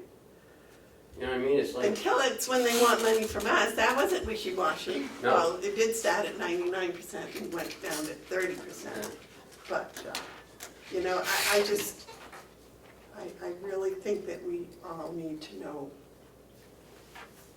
where it's coming, where it's going, and what control we have. And we have a substantial amount of money to, that's earmarked for that, to help them. So if it's 30% of the additional money this year, it's $165,000. Last year it was 181, right? Right. And this year it's 165. So our pro share went down this year. Well, that's on $550,000 extra. That's just on the extra portion, what we didn't expect to get. In 2019. You've already gotten your 2019 money? No, Not yet. it should be coming next week. But you know what it is? Yeah, Yep, they've confirmed the amounts. it's $2,066,000. So it's less than it was last year. No, No, it's more than, Well, we got 1.5 last year, we're getting $2,066,000 this year. so it's only the increase from 2018 to 2019. Okay, it's not the increase from 2017 to No, 2019. I hope not. Well, that's my question. Oh, no, that'd be a lot more. No, this is, Well, that's what I was thinking. That's why it looked like it went down, but the actual value of the increase went down. And I don't understand, again, the nursing home has to because the nursing home is the only one who gets this. And that subsidizes the IDN, and they say, well, this keeps people out of your nursing home. How does it? no, most of the money is earmarked in the IDN to the substance abuse, legitimate Right. uses, but nothing that's correlated No. to, it's not going to home care, it's not going to elder outreach services. It's not like going- BEAS. it's- Right. No, BEAS is what keeps them out of your nursing home. Right. and it's not going there. Not in a significant manner. Unless DNA gets something from the IDNs, I don't think so, though. But it's not the significant, it's not the 80% factor. And so, I'll find out more on our next meeting. But this is gonna be a very long, drawn-out process, because a lot of counties are not gonna wanna fund it. But we do need to do something with that money that we earmarked for the IDN. And, but I don't want to do that until I get that income outcome process. Okay. Do you have any comments, Terry? This is kind of new for you. It's a little confusing. Very confusing. David, any comments? You've listened to, I just Commissioners think Myers. I just think we gave them what, $66,000 last year, and we ought to be. 161, I think. 81. 166. 181? 106, yeah, 167? I don't know, so many numbers. Whatever it was up there. It was a good chunk of change, and we ought to find out how they spent it. Okay. And whether it was matched. Because that was the That's important. promise. Whether it was matched. That was the promise, it was going to be matched. Okay. Hopefully we get that stuff for next week. I'll send it out today. And Holly, if you think, if I went with you and the two of us went over to Mr. Meyer's office, we might get more answers or something, I certainly would be more than willing to do that. Well, I'm gonna suggest as a first step that I write him directly to the Oh, we're not yet. because what they say and what they do can be different. So I'm gonna see if I can get something in writing for a straightforward explanation of how Pro Share 1 and Pro Share 2 determinations are made. All right. And I know we'll refer it to Henry Lippman, but I think we should start right with the commissioner. Because he sat like we're just sitting on film and told about this match and stuff, so. No, they are finding a way to get more, they pride themselves on now being able to get more federal money into the state system, which is noble, but it needs to be more transparent, because it certainly is not transparent. Well, federal funds aren't free, they come from me as the taxpayer. I do. All right, well, I thank you for all of your investigative time that you put into this. I think, is there anything else you have for us today when you're here? In non-public have hires, Okay, but for public, Ken suggested that, come back to you, I've submitted to you 2 reports about assisted living. we have the money that's been budgeted for a feasibility study. And send your reports on May 6th and May 20th, and both you wanted to defer to consider them. Essentially, not asking you to approve the RFP, but looking for guidance so that I can prepare the request for proposal for the assisted living. There are actually in the May 6th report, there are actually 15 things that I'd like to see to be part of it. But before we get into the details, we only have $25,000 to spend. So we need to kind of narrow the focus, and only the three of you can narrow that focus. And what I'd like to see you agree to are 3 basic points. That it be affordable, which I think is eminently reasonable. Our goal here isn't to make assisted living for the wealthy. That's a different kind of feasibility study, and it's a lot more expensive, frankly. It's actually much more straightforward if we're talking affordable. And so that we're precise, when I say affordable, I say 50% Medicaid. Not warm and fuzzy, it's a real number. It's 50% high, low, it's a number, but it's a starting point. The other thing, in order for us to be able to do this with the $25,000 we have, the perfect world would be to look throughout the county for where should this be if it were to be. And that would be nice. And it should be in the Mount Washington Valley. It could be in Tamworth. The practical part is it's very expensive to do that kind of feasibility study when we probably have good reason to believe the only way that we can be affordable would be adding on to Mountain View. So I'm looking for the focus to be on, in addition, in addition to Mountain View as part of the feasibility.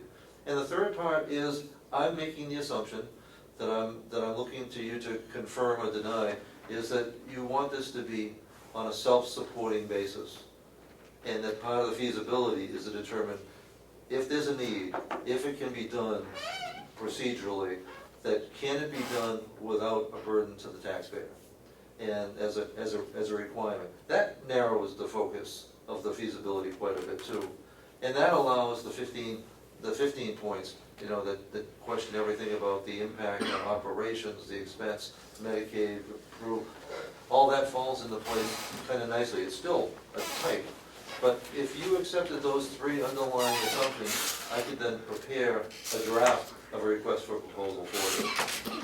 I have a question. How much of the nursing home is taxpayer funded? What percentage? Depending, figures don't lie, but lie as figures. About $1 million a year. No, percentage.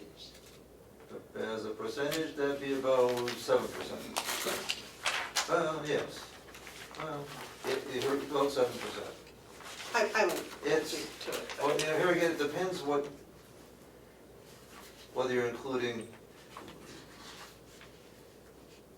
accountants would want it to be as part of revenues typically, but there's cost accounting that we want it to be compared to expenses, and then it gets to be more art than science, depending what you include. We don't include depreciation. We don't include some things in our financials that other places do. We actually do very well compared to most of the other counties. So relatively speaking, our subsidy per bed is less than other counties, Hillsborough being the notable exception. If we were to, and I think we did this last year with a representative, we looked at all the expenses, we looked at the revenue less the long-term debt and interest. Break even. Right, it's just about break even. We're like $100,000 in the hole if you take out that. Up until 3 years ago, we did not include long-term debt and interest. Right, I understand that. But, And that's about $1.8 million a year. so the taxpayers only pay $100,000? Oh, no, about $1 million. Well, about $1 million. Yeah, it's, Right, well, no, I said if you take that payment out, because the jail oh, never without had, the payment, okay. the jail never had that in their budget, it was always outside the budget. Yeah. So if you take that and put that outside the budget, it's only $100,000 loss, or Yeah. roughly. It's virtually break even. Right. Anything else for Howie? All right, Now, do I take that as acquiescence, that Did you agree to those three kind of no, granted, you're not approving the RFP, this just gives me guidance in preparing it, to be sure that we're all in the same, that we're all looking at in the same direction, that you don't want it to be taxpayer supported, that you do want it to be affordable, and that the focus would be on an addition rather than freestanding. I've done the analysis for freestanding for other people at other times, and it's much more expensive. I mean, it's tremendously more expensive to build something that doesn't have any of the support services that has to be. You have land acquisition costs, you have tremendous site development costs. It would be a wonderful thing to do, but doing it and being affordable won't show up in the same. It's why in New Hampshire, you will see in the southern part of the state assisted living being built. You will not see affordable assisted living being built anywhere, and that's why. Well, I believe the one in Conway is going to be affordable assisted living, half of it. Common has an affordable assisted living? Well, they're building a new, what is the complex they're building up there? They're just It's starting. not assisted Oh, that's just a living. That's a daycare, so Well, it's- that's adult Daycare. daycare. An adult daycare. No, there's an assisted living facility, a company out of Maine. There's been a company out of Maine that's been looking for years. I'm not aware of there being any commitment to affordable assisted living. And the reason why there isn't affordable assisted living is that the state Medicaid rate for assisted living is $51 a day.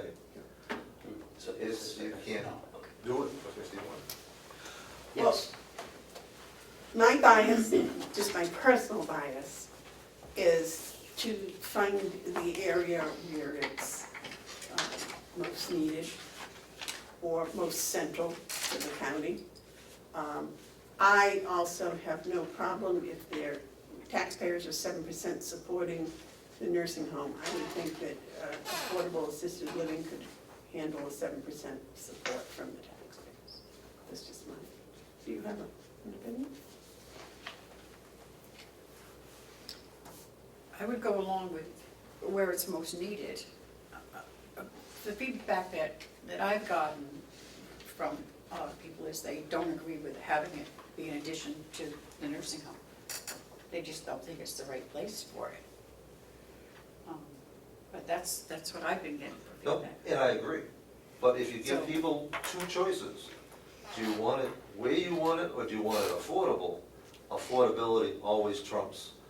Because do you want to have it be expensive somewhere else so you can't afford it, but you have it, or do you want to be able to afford it? Truth is, county homes were not built in central spots, with very few exceptions. It was, and that's, most of you look at many of the counties, they were isolated spots because that's where the county owned the land, that's where the poor farm was, that's where it was.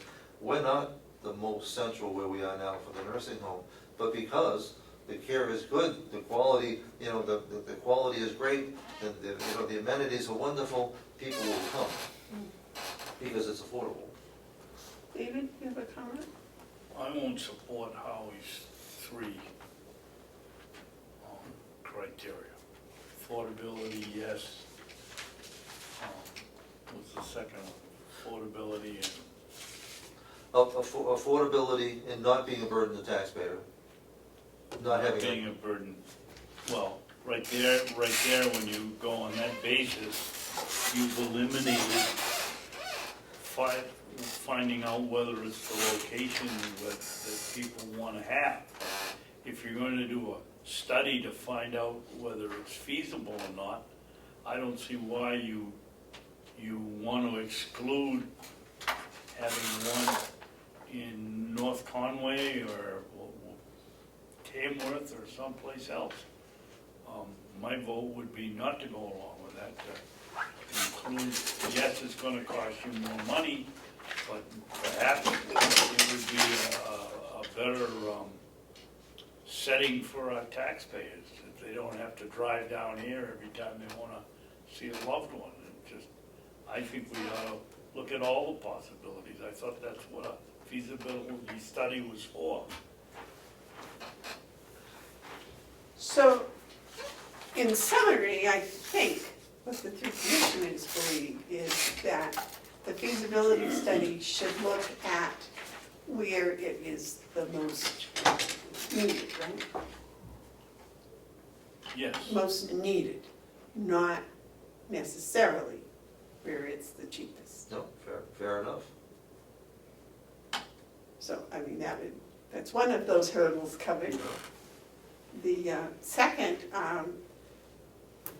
about the affordability, you know, if I heard David, you said that you thought it should be self-paying, it shouldn't be taxpayer supported. no, I don't think it should be. I don't think that should be one of the criteria, that it's self-supporting. If you're gonna build a unit that takes in 100 people or whatever, I don't see how you cannot expect it to cost money. The taxpayers' money. Money, yeah. I just hope we can limit that amount that we have to spend somehow in the construction and the planning. But I don't see how you're gonna avoid paying for some of it.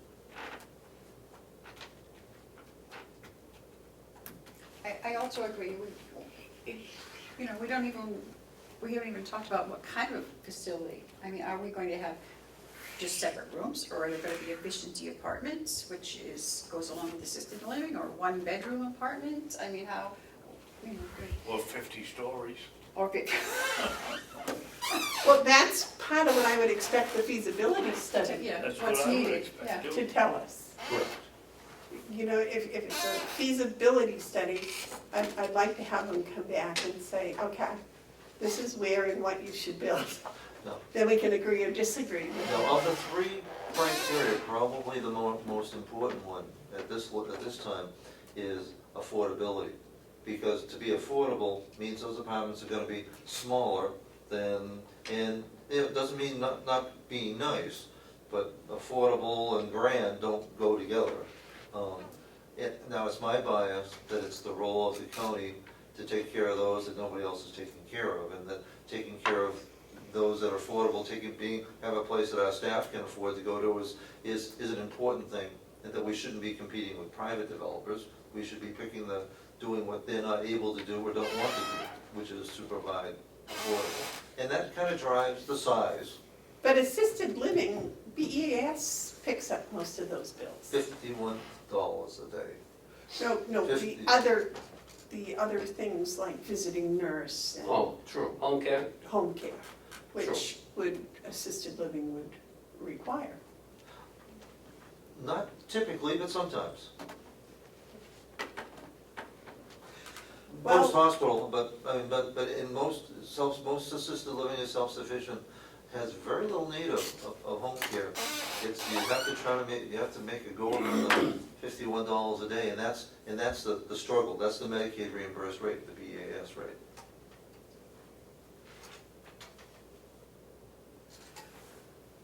because our county BES pays for some people in assisted living now. $51 a day. But, But we don't know what kind of services they're getting though, right? well, that's, I'm just thinking in my brain, trying to go back to when I was studying Right. all of that. And I think some of those same people in assisted living were also getting services of different types. But I couldn't, I'd have to look it up again to be able to give you an exact example. But it seemed to me that it was services, I can't, I don't know. I won't make a statement because I'm not sure, I can't remember. That was a year and a half or 2 years ago, so, And we know it pays for Crotchet Mountain and right. brain injuries and things like that, but I don't know what services they're getting. Right, it's Assisted living, providing the, of course, all the utilities, but medication management and meals, you're covering most of what people need. But if somebody's out of the hospital and has special treatments, nursing treatments, that would be from the VNA. Okay, so there's 2 out of your 3. Well, I think that gives me enough I wanted to be sure that I didn't go off in a tangent that was different than what the commissioners expected. What was your third one? The third one was, for me, being affordable, I jumped to the conclusion, I think reasonably, but maybe it's not necessarily the case, that adding on to Mountain View is the only way to be affordable and not have a tax implication. I think that's an out. That's That's an out, because I think we want an open mind about that. agreed, and that's. And that's and I- part of what that feasibility study should tell us. That is fair. What I'm trying to do is to stretch that $25,000. The typical feasibility for full-blown market assessment, site assessment, everything else, starts at $65,000, $75,000. So I'm trying to get it to fit into the existing budget. Doesn't mean that we can't, because the affordable part simplifies the marketing portion considerably, because the number of people who can afford Medicaid by far exceed the people that can afford the $5,000 a month for private pay. So the marketing part is simple. So what does Medicare pay Medicare pays zero, for assisted living? zero. Okay. In fact, Medicare only pays for our skilled care, our rehab care, not for the routine part. And the 3 to 5 people a day they pay for, but the vast majority of our residents in Mountain View are Medicaid or private pay or third-party insurance. Okay. All right, anything else? We all set? All right, thank you very much, Howie. Thank you, Commissioner. Okay, next. Sharon All right. Fricati, you are here. He is here. You may want to go into the other session, You want to go into that first? do that first. Okay. Because this may Okay. change. Okay, that was very clear. Well, there's he needs to go into non-public about preparation for and carrying on emergency functions. It's RSA 91A3 2I. Considerations of matters relating to the preparation for and carrying out emergency functions. That's not on here. No, he just gave me a slip of paper. Oh, okay. So this is gonna be session 4. Okay. Okay, well, Point of order, Madam Chair. we are probably an hour away from non-public. Yes, David? How do we do this? We have to have a motion to go into non-public. I want to question why we're going into non-public. And if the answer is something that the public should be, not be advertised in public, then how do you answer it? What do we do? Was for emergency communications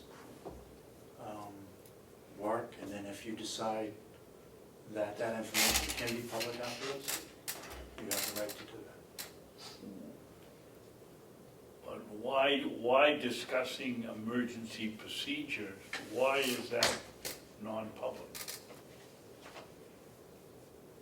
Well, I mean, it could be detrimental as To far whom? as if the public knows about emergency procedures fully. Well, you're gonna have to sell How me we- this one. How we do our job, as far as Where things are it's- located. where it's gonna be and what's gonna be involved, to prevent, any So, terrorist activity or anything like that. I was gonna So, say it's a security issue. I'm not convinced a terrorist would attack us in a Hutt's location, but go ahead. They will go anywhere. No. Unfortunately, you don't know that until it happens. None of us have a crystal ball on terrorism. But, I mean, I can come back when you're scheduled, if that's, makes it easier. We have no yellow folder, so Oh, there's no yellow folder? No. I just got my updates and the tabled item. And the commissioner updates. I'm not saying don't do it, I'm just wondering why. How about we go in and if you don't feel that it is not public, then we stop and come back out. I'm not gonna, I will not make the motion.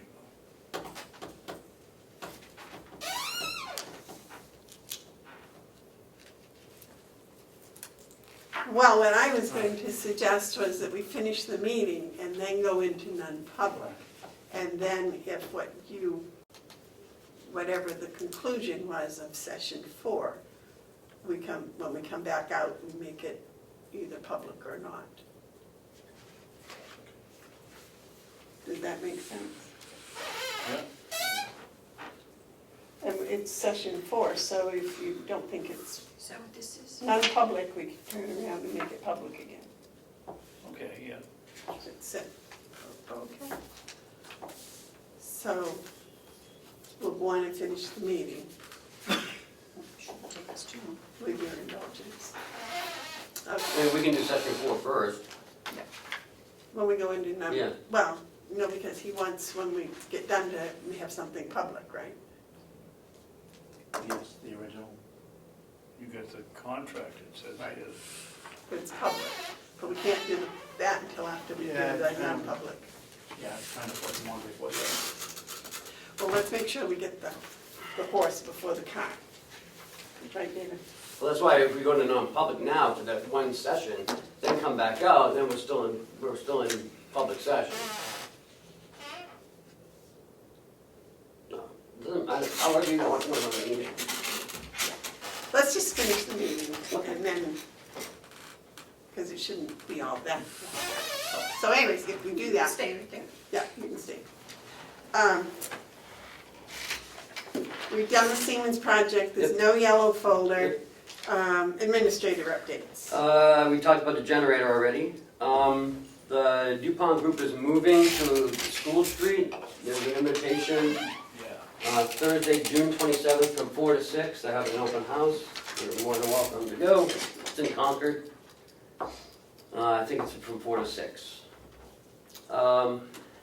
The water line loan that we budgeted for to pay off is paid off. So starting next year, there'll be no more interest payments. July 4th is on a Thursday this year. Are we meeting on July 3rd, which is a Wednesday? I don't know if anybody plans or whatever. Monica, could I have the invitation? Thank you. Are we having a regularly scheduled meeting on the 3rd? I see no reason not to. Are you going away, David, on the No. 4th of July? Are you? No. So, yeah, Okay. That's it. you're working on the 3rd. Yes. Can we make it short though? For right now, I don't have anything scheduled, so. Our son is gonna be here just for a few days. We haven't seen him for a couple of years, so. He can come and watch. Oh, yeah. Yeah, I'm sure that's what he would wants to love do. Okay, so we will have a meeting. Okay. I'll put down short. Although, What else? That's That's it. Okay, commissioners' updates. David, do you have anything? I got a whole laundry list here. this is why we shouldn't have a meeting on the 3rd. The first thing is, last night was the monthly advisory meeting of the co-op. And I can tell you that from what I heard last night, the presenting component of the cooperative extension was family and youth. And the delegation made a really good move in bringing Amanda Royce in as a full-time employee. This young lady is, well, this year they've got,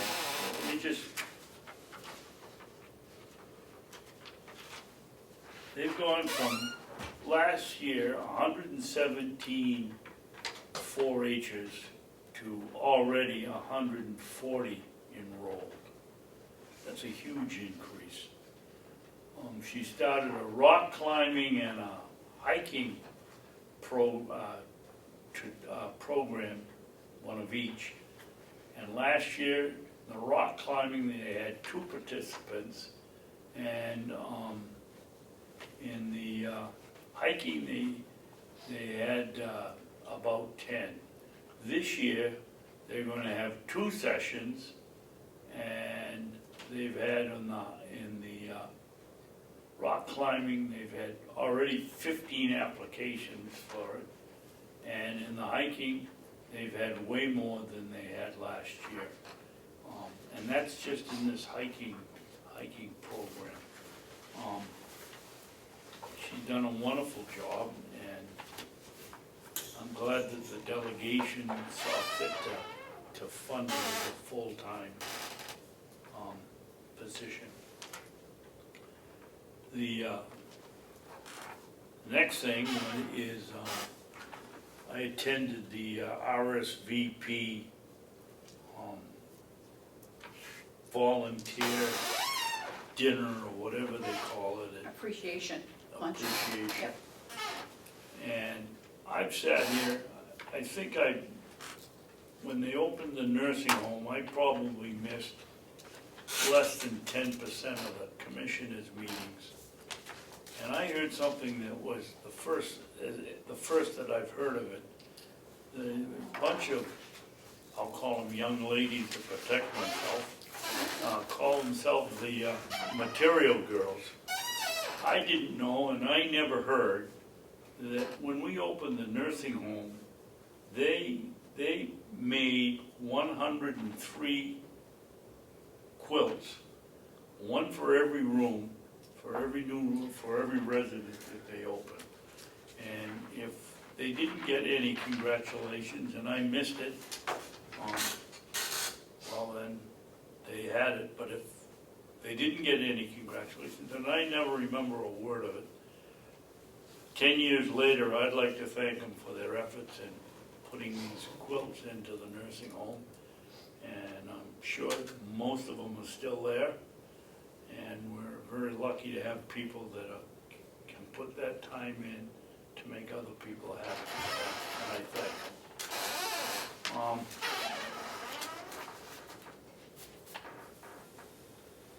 This week we have one inmate out to work on the property. Our new student started 2 days ago. He's just a delightful young man. He drives up from Loudon, and I'm sorry, who? Student for what? for weed whacking, lawn mowing. Oh, he's an employee. Employee, Yeah, part-time employee. part-time employee. I get it, okay. I didn't understand that you thought he was working free. So that gives us a grand total of 2 people, along with Ken and Kevin and Mark, to try to keep this place Well, it's up. it's not Ken, it's Will. Did I say? Ken, Kevin and Mark. Well, I was wondering if you remember, I've Will- offered to grab a lawnmower, but Will and Kevin and Mark. That's not too many people when you have to do all the other things that the public works people have to do. And I guess that's it.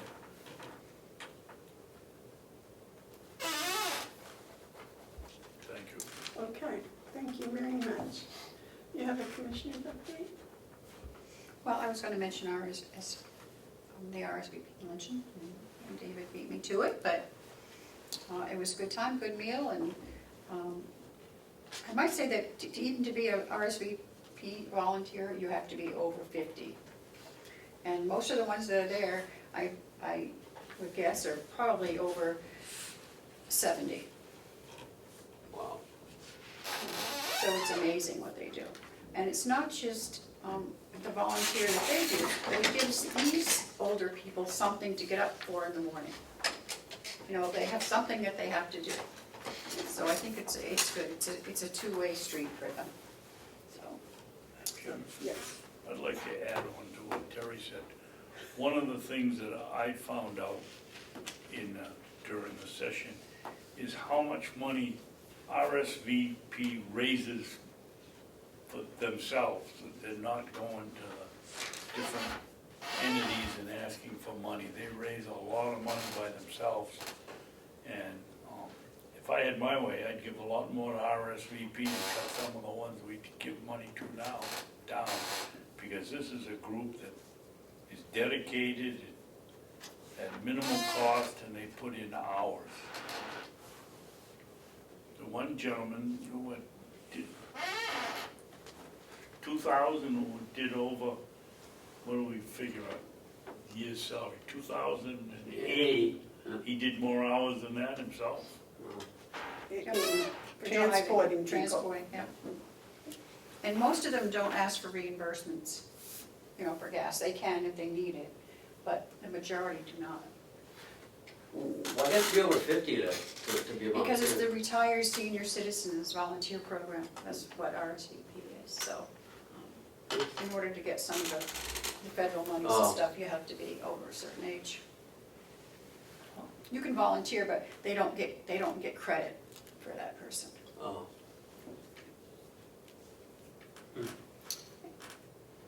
Anything else? No, I think later.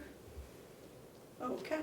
On commissioner updates, the farm committee is going to start working on the handicap trail. They have a volunteer coming in with a backhoe and they're getting donations for gravel and stone dust. And what they really need is, there's a wet area out there and they need like an old trailer frame that they would like to put in for the bridge. And that way they wouldn't have to touch the water. They could stand the bridge. Or some extremely long telephone poles. So if anyone has those, if they would contact Dale Drew, that would be greatly appreciated, or contact Ken and tell them. How long do they need to be? Because they're gonna be pulling those old poles out. But they're not gonna do that until Oh, yeah. much later in the fall.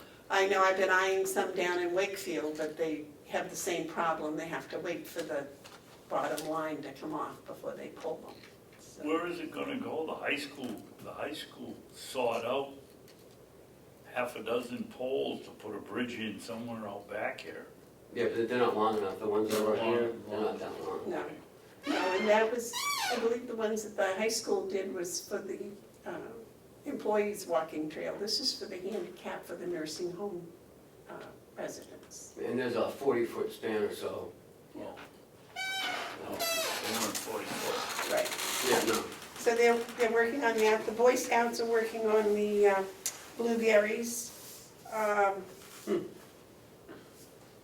Let's see, what else do I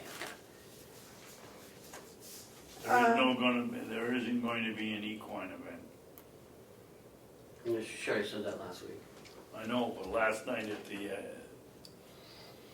cooperative extension thing, the lady from somewhere, Madison or someplace, has been pushing it and been getting calls, and I said, well, it's canceled.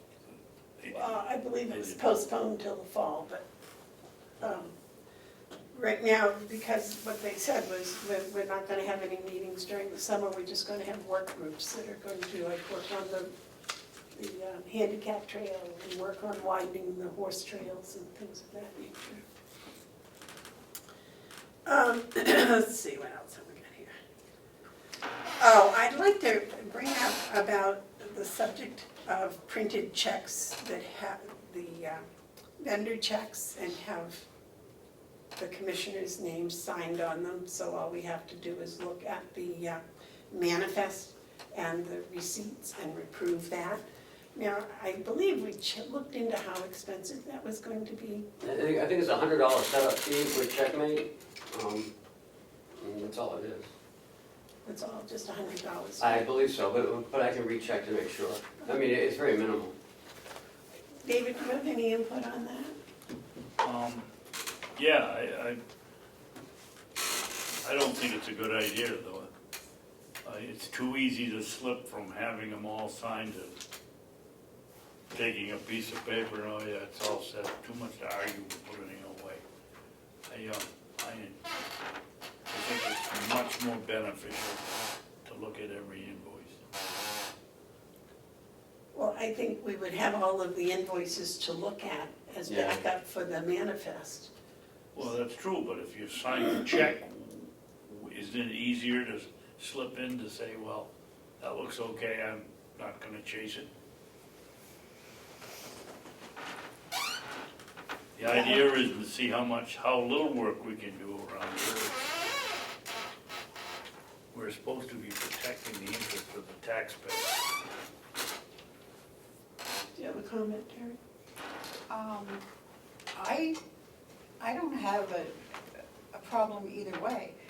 I'm new, so I've learned a lot by looking at, doing the checks and checking that, but we have the manifest, and I can still learn from that and seeing the receipt, so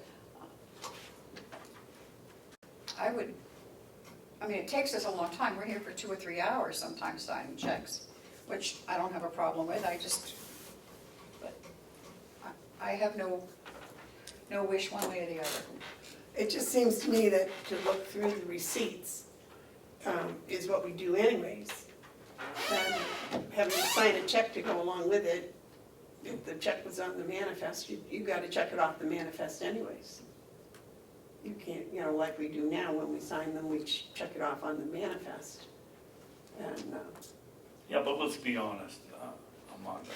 You take that manifest and you see a check for $100 and you say that's correct, and you reach over here and pick up the manifest and check it off, I can guarantee you don't do it, and I don't do it either.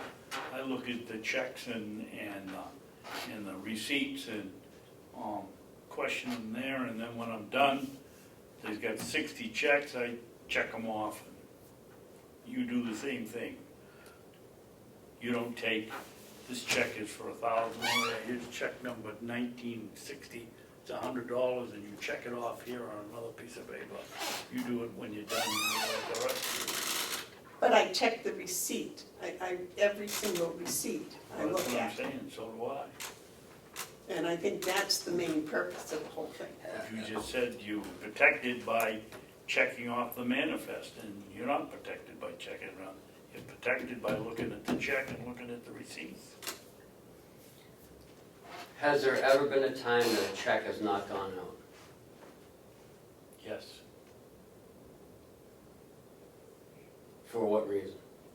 I can't imagine, but there's times I've pulled 5 or 6 or Right, 7 checks, and they have to wait until it's resolved, and then they go out, so. Same thing, you can still pull these checks, I guess, I don't I see what you're saying, you like to sign the actual check, and you like to make sure that yes, when you Yes. sign it, you authorize it. Yes. But again, you use technology, you're still not authorizing that check to go out. Even though your name's on the check already, there's a way we can hold that back. If the manifest isn't a check, it doesn't go out. Right. Okay, well, you asked me for my opinion, you got it and vote the way you All want. right. I guess that's the way it goes. Well, I guess we'll wait another 6 months to bring it up, yes? I may, yes, it doesn't prevent you from doing anything you're doing already. What it would prevent is if you do have a question, which you have in the past, in held up checks, if that can be resolved before the next time you meet to sign it, then it can be sent out before it's too late. So if you typically sign on a Wednesday, you would approve the manifest on a Wednesday, and you have a question on a check, you could come to the department head, question it, get resolved, and it could maybe go out on Thursday or Friday instead of waiting till next Wednesday to sign it again. Because we have had payments be late and had to retract late fees, so I think it would prevent those instances.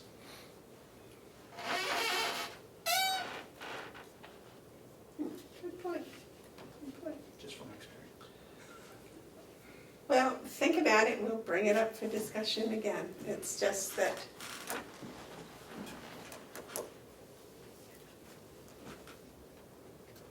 I think someday my signature will be very valuable, and I'm rich and famous, so. The other is, I had asked for the contracts for salaried employees, Hmm? and I haven't gotten those yet. There's only 2. So, There's only 2 contracts? What did I ask for then? contracts for, employment contracts, we only have 2, Jason and myself.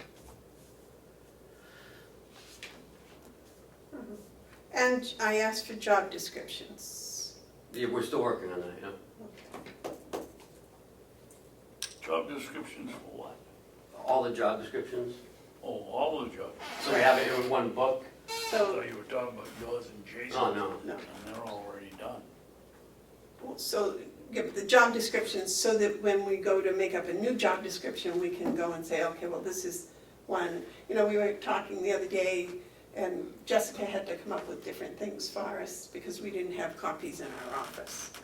And that's what I would like. The other is the commissioner coordinator. We brought that up a couple of weeks ago, and we never came back to it. And that is, the delegation has a delegation coordinator that does their notes, their minutes, and sends out notices, and does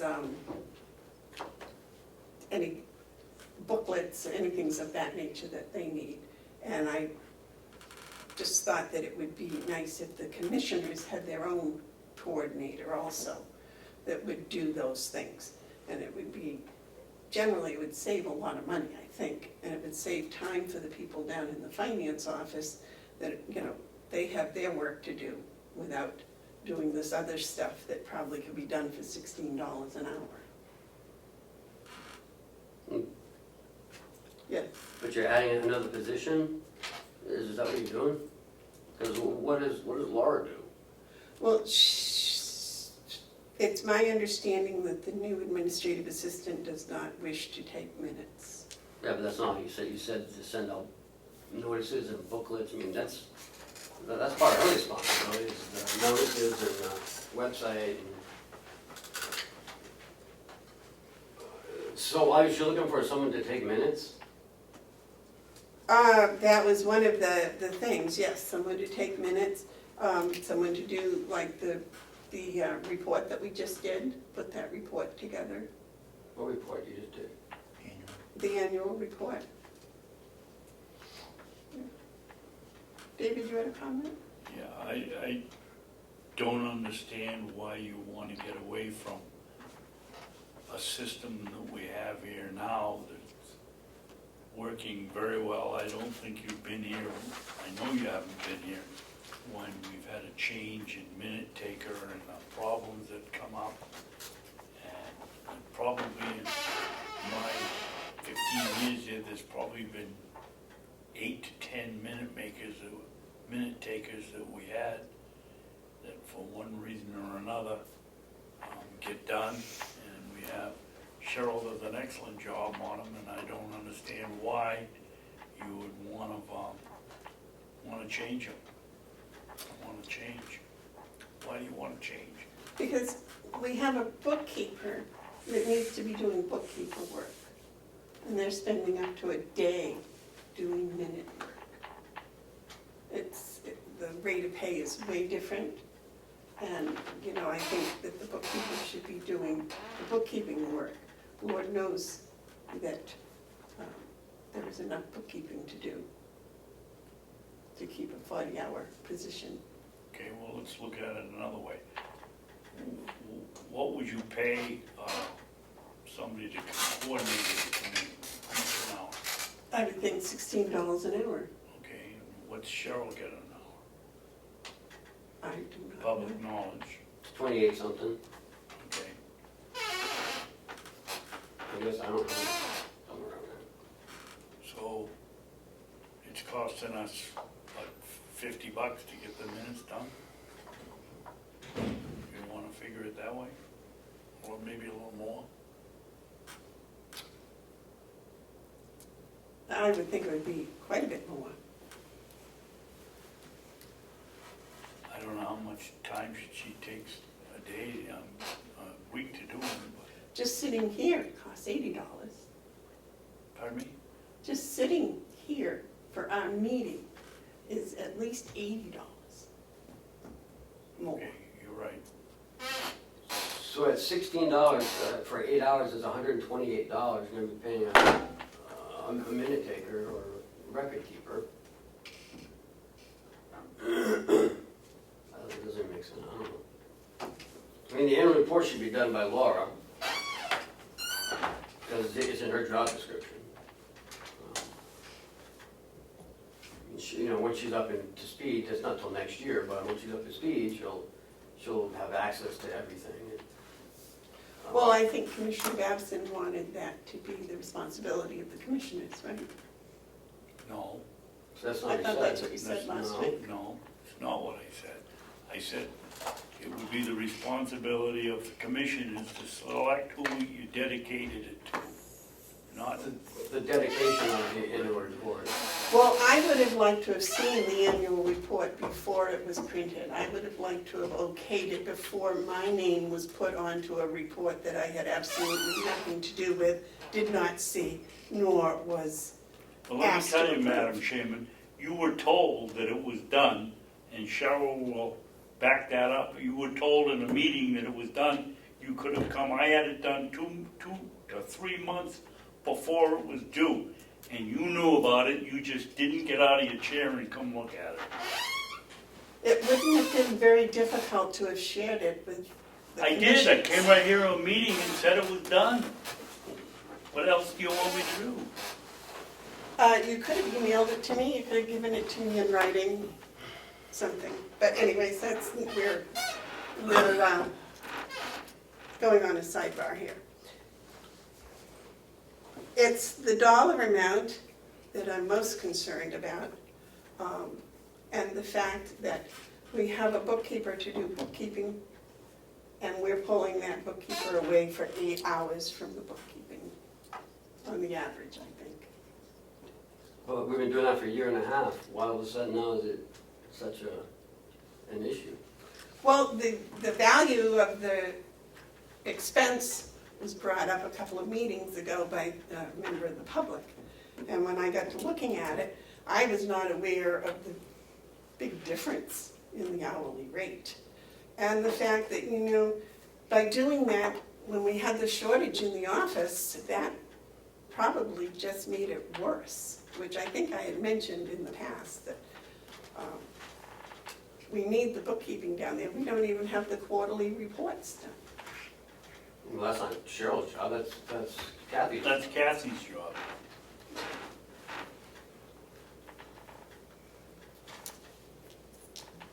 I mean, you know, we were short a year and a half. Right. And, you know, we hire Laura, it's not all gonna be caught up in a week or two. It's gonna take a while.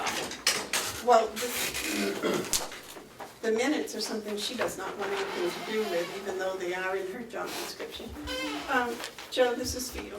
Oh, thank you. Oh, yeah, they're actually in Cheryl's job description. Thank you.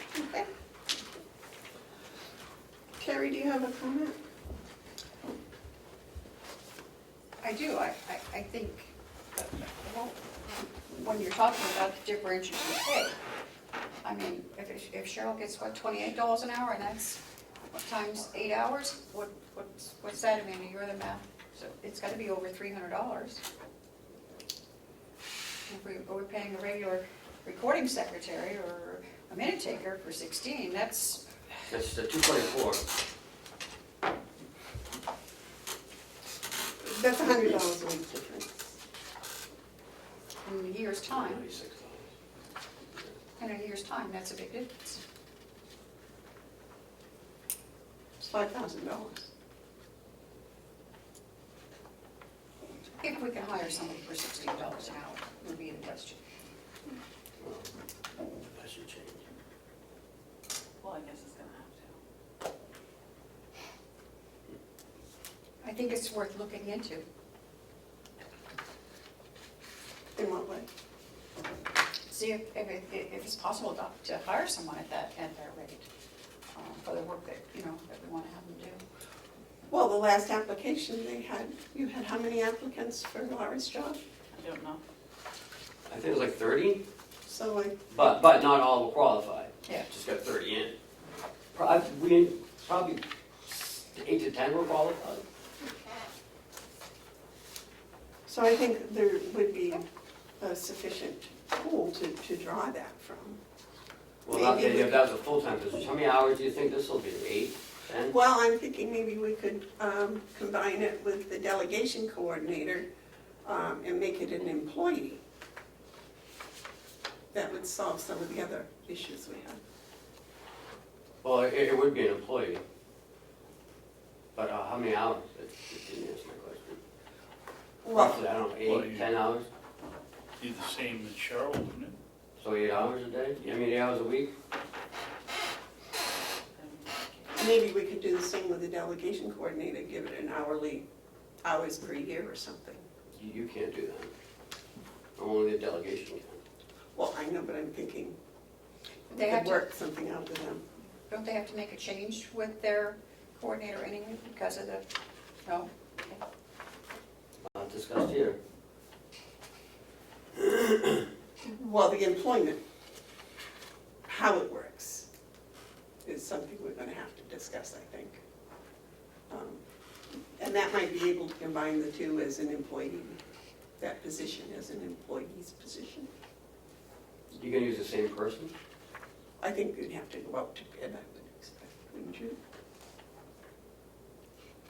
Part of our hiring policy, that new positions go out to Have to be posted. post, Have Not to to post it bid. inside and then go out for bid, I would think. or up for Advertising.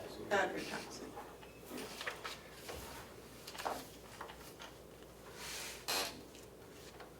Okay. So,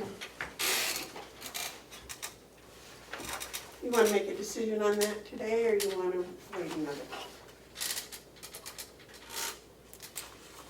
Well, I Well, you think, have to write an ad and, yeah, well, I think we should A wait, job come up description. with a job, a job description of what we expect. Okay, work on the job description. And, an ad and do that as quick as possible. Okay, we'll work up on a job description, maybe singly and doubly. maybe singly and doubly. Well, I was trying to think how to make a job description that would include both the delegation coordinator and the commissioner You coordinator. can't, it's two separate, Two separate Positions. positions, even though it was. because the delegation coordinator reports to the delegation. The commissioners coordinator would report to the commissioners. You can't have one report to the other. And on top of that, there would be, I would think, a conflict. All right.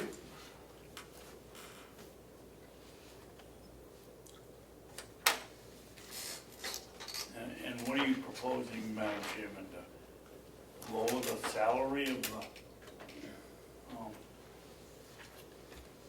current minute taker? I mean, let's put everything on the table here.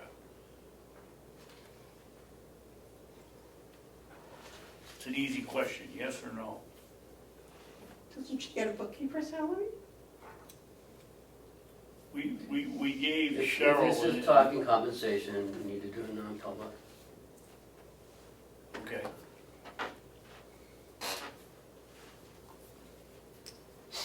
Okay.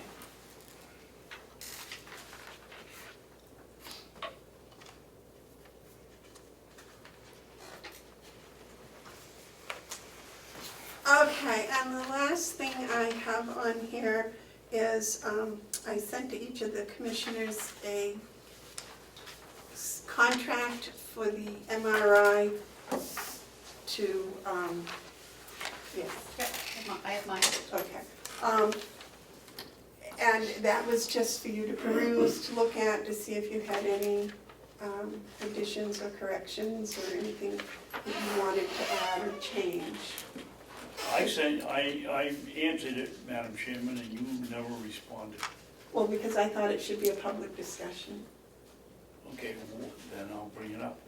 Why were you, as the chairman, talking to the president of the company and not doing it through the board? Because I believe the board had asked to have him contacted and told that they had won the position and to ask for a contract. And I believe it was Ken we asked, but Ken had been out, so I called to see, Okay. and Ken hadn't contacted him. You didn't ask me to do anything. I write everything down. I don't remember that. I think there was a vote not to go over $5,000, I remember that. Right? Yep. But that's all I remember. Was there any, do you remember writing down any minutes? And I wrote and told you that I would go along with an open-ended contract. Okay, so you would like, not to exceed $5,000, is that what the vote was? That's what the vote was. That was the vote. That was the That vote. was the vote was, but you had in the contract, they get $75 an hour for whatever they worked. How long are they gonna work? It was okay as long as it didn't go over $5,000. Well, I don't know, I just Well, that's asked a lot of him, hours, though. I That's just- 6 hours. I just asked him, I told him that we had agreed to hire his company, but that we needed some sort of a contract. So he sent this for our perusal, Okay. and I shared it with each of you when I got it. And I wrote back and I said I wouldn't go along with it if it's just $75 an hour and they can do whatever they want. Okay, so what would you like it to say? I would put, if I may, because it was not to exceed $4,000 in hourly pay, because the other advertising is separate. No, it was 5,000 including advertising. Yep. So if you take away the 1,000, he can only have 4,000. I don't know how you want to word that, but something like that. Would that be acceptable to you? Couldn't hear what Terry said. Oh, did you repeat that? I said that we could put in here that the hourly rate should not exceed the total amount of $4,000, because the other 1,000 is for advertising. So that's about 53 hours worth of work at $75, 4,000. So that should be enough. I would think it would be more than enough. I think he told us that it usually runs about 3,500 hours, give or take, so that we're giving him a little leeway. The only problem with putting in an hourly rate, there's nothing that prevents them from saying, well, we'll make it come as close as we can to $4,000 at $75 an hour. That's why I'd like to see a set amount. Well, then he estimated 3,500, so we'll make it 3,500. Okay, that's fine With with me. Without, unless they can Without show us that they need The the extra advertising on hours, top. yes. And also, he has to provide documentation for this $3,500. Yes, he does. It's not just, oh, I worked 9 hours. Yeah. I'm sure he'll have a detailed, invoice. If not, you just don't pay it and you ask him to provide more detail. So you would like not to exceed $3,500 for the hours? Is that the number? If that's what Mr. Babson, I mean, I don't mind 4,000, but that's what, if he would rather do 3,500, I mean, they can always come back to us and say, we need more hours. And then we can review that, make a judgment at that time. Give me a number, David. 3,500. And 1,000 with the advertising. Yeah. So a total of 4,500. And he did say 3,500 is the average. Yeah, he did say that. He said it very seldom went over that, so we'll see. And then you got an extra 500 in case he does. Okay.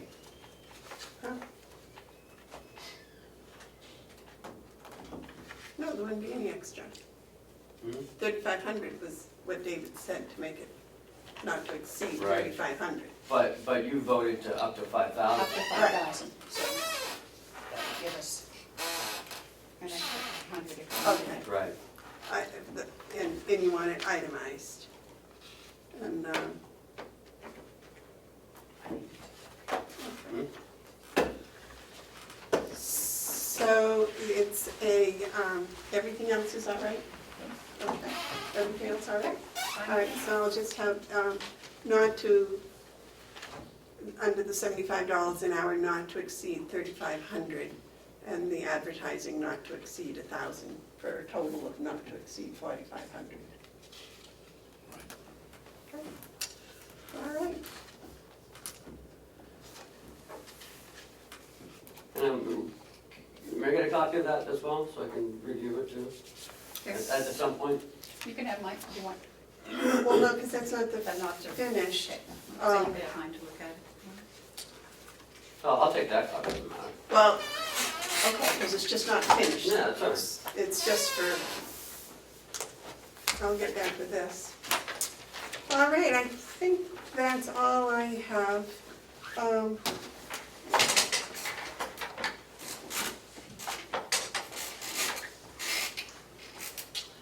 No, I think that's everything, that's all I wrote down, so. Is there anybody else in, Joe, do you have any treasurer updates? Not at the moment, but I do have some stuff I want to talk about, but probably not here. Non-public? Yes. Yes, sir. On number 7, in the contract, we will conduct a web search of the top candidates and canvass our consultants to identify potential issues or controversies in other jurisdictions. What does that mean? That means if there's a conflict between, if, say, I'm assuming that if there's somebody in their staff that has some kind of a conflict with one of the people that are applying, that, do you know what I mean? Mhm. Huh?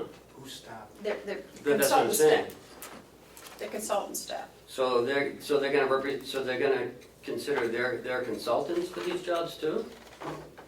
No, I think they're gonna ask their consultants to look at the applicants if they have any objections to any Potential of issue the. or controversy, okay. Or if And they wanna have any make sure conflicts that- with, that yeah. the Oh, to see if there's Consultant other, that in their doesn't other have a- jurisdictions, In their so if they worked in, his say, brother-in-law Wilton and, sending it. okay, I get Yeah, it. that's the way I understood it. I think that, I interpreted it to do they were kind of doing a pre-background check like David used to say that we ought to do, you know, you go and talk to people that might have been associated with them at some point, that type of thing. Is the advertising budget separate, or is it part of the agreement? Will you get a detail of how much it costs to send it to a newspaper, how much it Right, costs to? because we have to pay for that ourselves.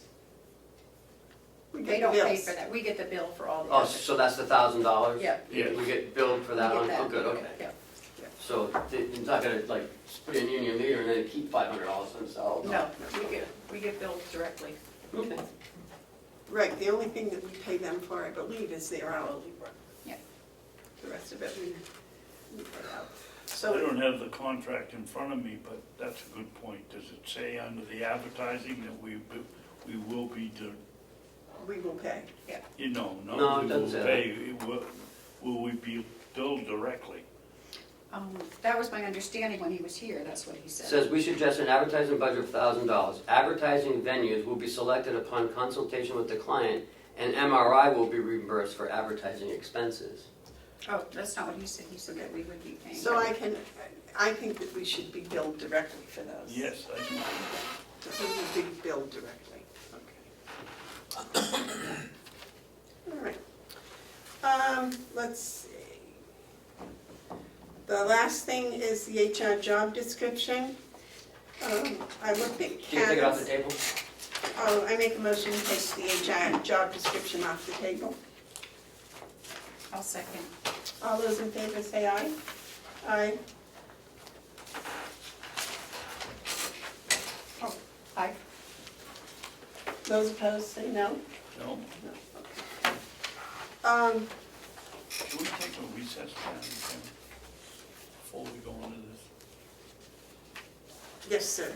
We can have a 5-minute, will that be a long enough 5-minute Yeah. recess? I just got a phone call, I gotta answer. We'll have a 5-minute recess. What's up, man?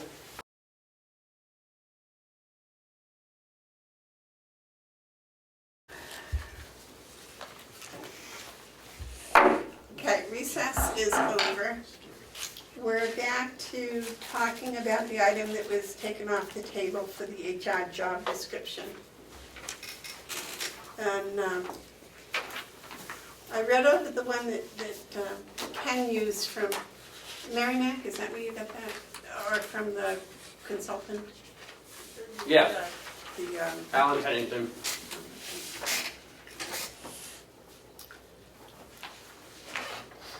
Bring it in.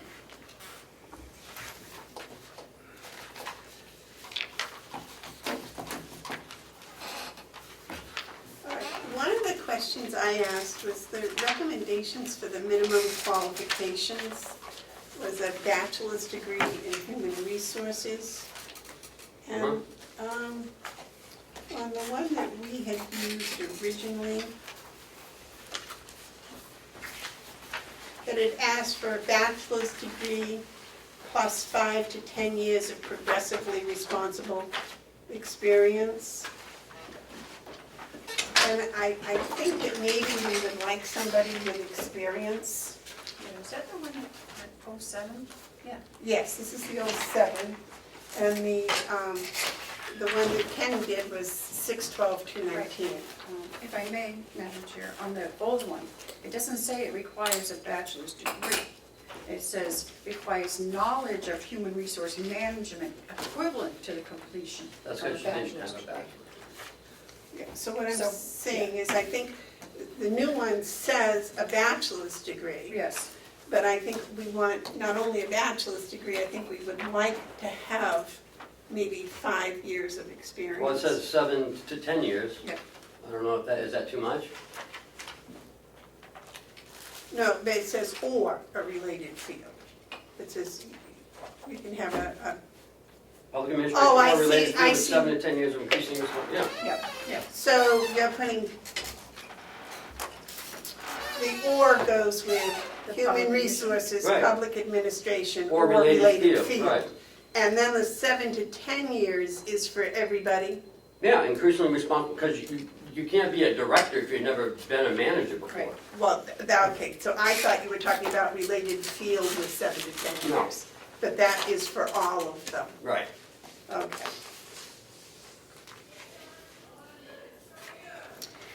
All right, so that sentence is what I don't know, it didn't read sensibly to Like, me. if you want to reword it, 7 to 10 years of inclusion. If I may, I felt that this was rather lengthy, we have 5 pages. Yeah. And some of the things are kind of redundant. okay. I don't know, it's long. Okay. Well, it's really just, What did you think might be eliminated? Well, I thought maybe I would give you, if you wanted to look, so we can shorten this up, is I'll give you everything that I marked, and you can go over it and see whether you agree or disagree, and I can Well, retype one, or, Why don't we just run through it quickly? David, do you need a copy? Yes, I didn't bring in mine as mine. Is this an extra or do you have your copy? I think that's my copy, but let me check and see. did you have a copy in your packet? No, I think I just put 4 in mine. Mine I just put away in my desk. Yeah, well, you can use that one right now.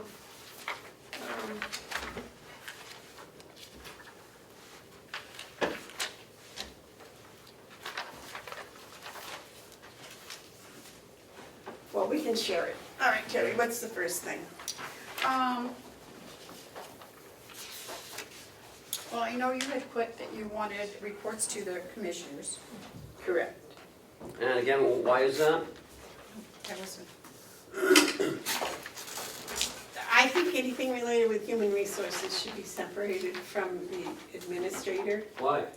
Well, because it's usually some sort of problem, controversy, something new or different that's coming on. And if we have a responsible HR director with the experience and knowledge, that they should be able to shoulder that problem, that relieve you of that.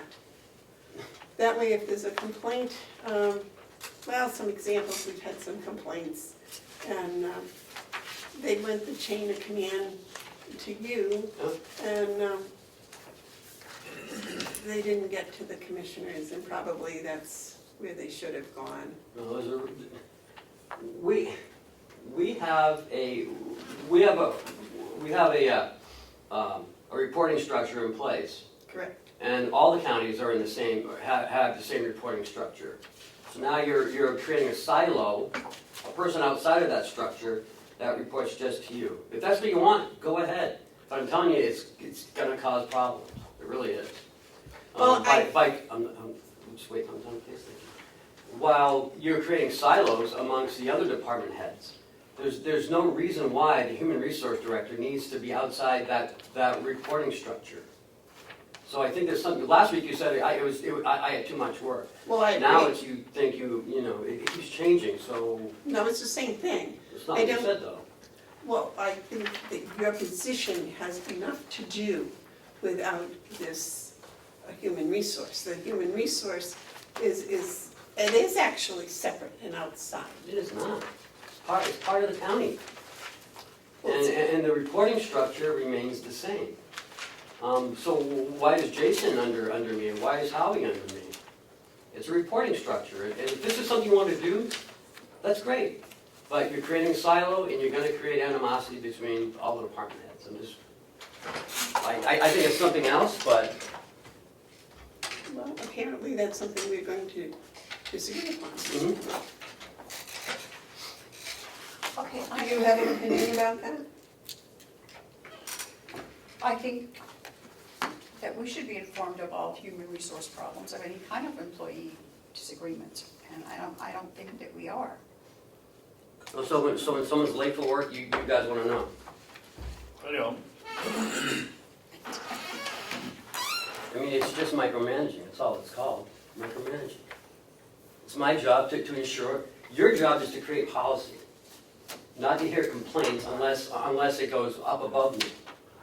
My job is to nip things in the buds prior to getting to the commissioners. There's nothing you can do outside of the meeting. There really isn't. You have no authority or no power outside of the meetings. So for you to sit down with an employee and listen to them, that's fine. But you're circumventing the reporting structure that's been established for years. That Excuse is me. not what having the HR director answering to the commissioners would be doing. Sure, She would be bypassing talking me to the individual people. and bypassing the county administrator.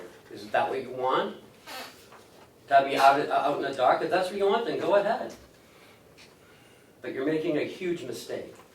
That is your opinion, and you're It's not my entitled to opinion. it. Yeah, I am entitled to it. And you're going to be hearing from probably other people too that's going to be saying it's a mistake. I mean, if you get something, if you have a problem with me, then direct it to me. Don't take this personally, I'm not. please. We're talking about the county administrator versus the commissioners. No, we're talking about the human resource director. Right, but answering to the county administrator or answering to the commissioners. It's a reporting system. That And I think- circumvents the county administrator.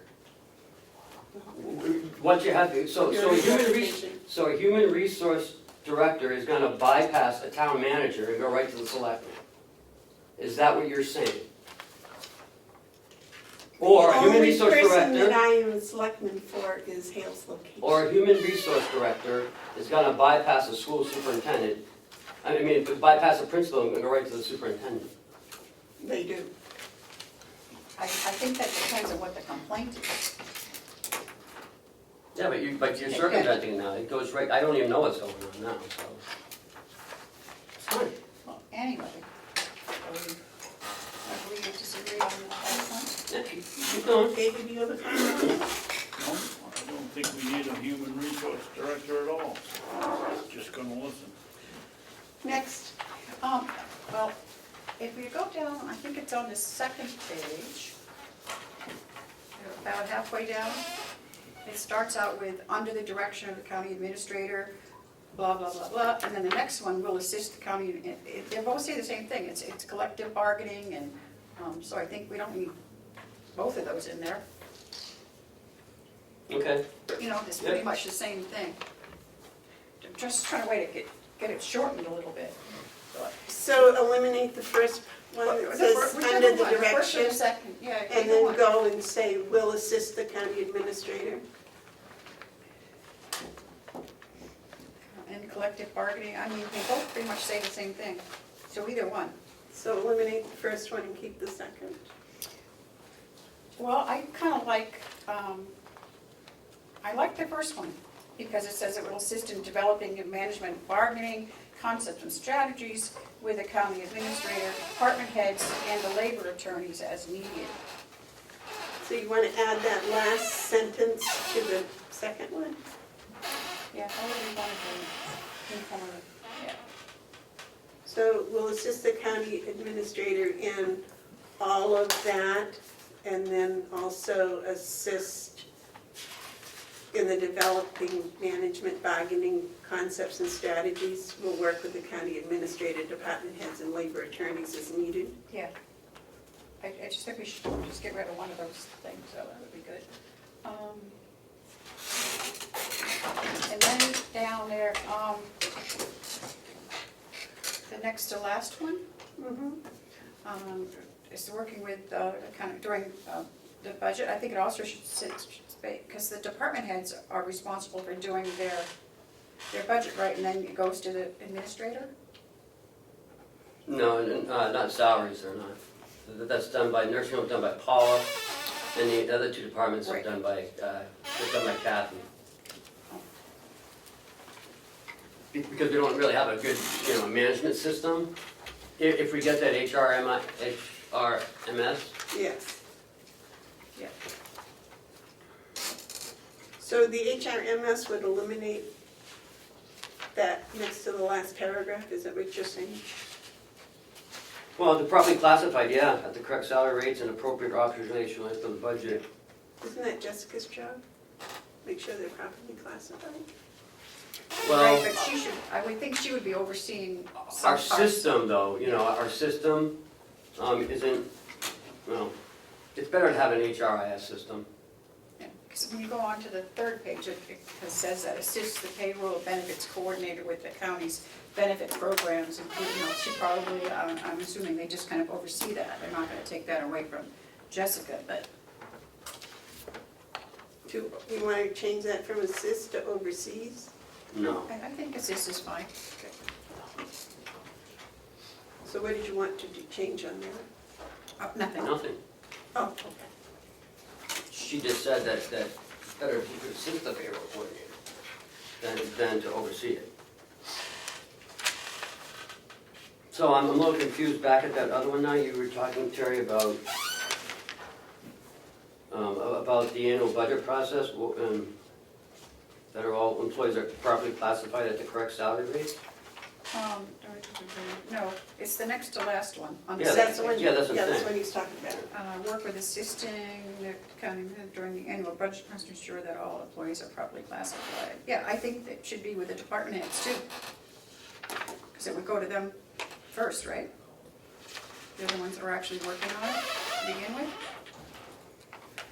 Wouldn't that be a regular job? Not only at the annual budget process, but year-round, to make sure everybody is, Yeah, when they're entered into the system, that Yeah. it's done But it- properly. but it's cumbersome, there's a few more steps to get the information as opposed to an HRS system, because it opens up to that screen and you get all the information. right there. I'm in favor of the HRMS system, but, I was just wondering. Yeah, so I guess we can put the department heads in there somewhere. How about you take me out and just put the department heads? Well, it goes to you anyway afterwards, correct? Right, so we can So, just yep. put department heads first. So you'd like to know it was already correct when you get it? Mm-hmm. That would save you a lot of time too, wouldn't it? Mm-hmm. Collect department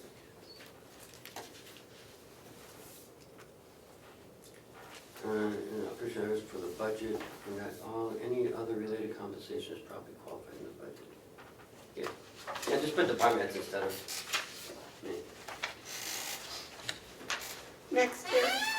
I think that was, but I say, like I say, One here, can I just see that for a second? Did I see it?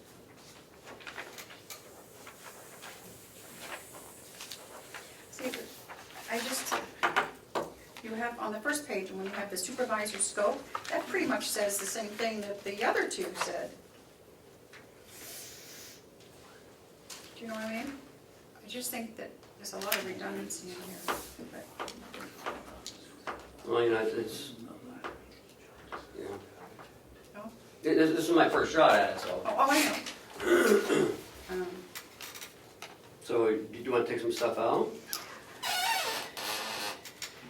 No, if you guys read this one here, supervision of scope, supervision scope, Right. it pretty much says the same thing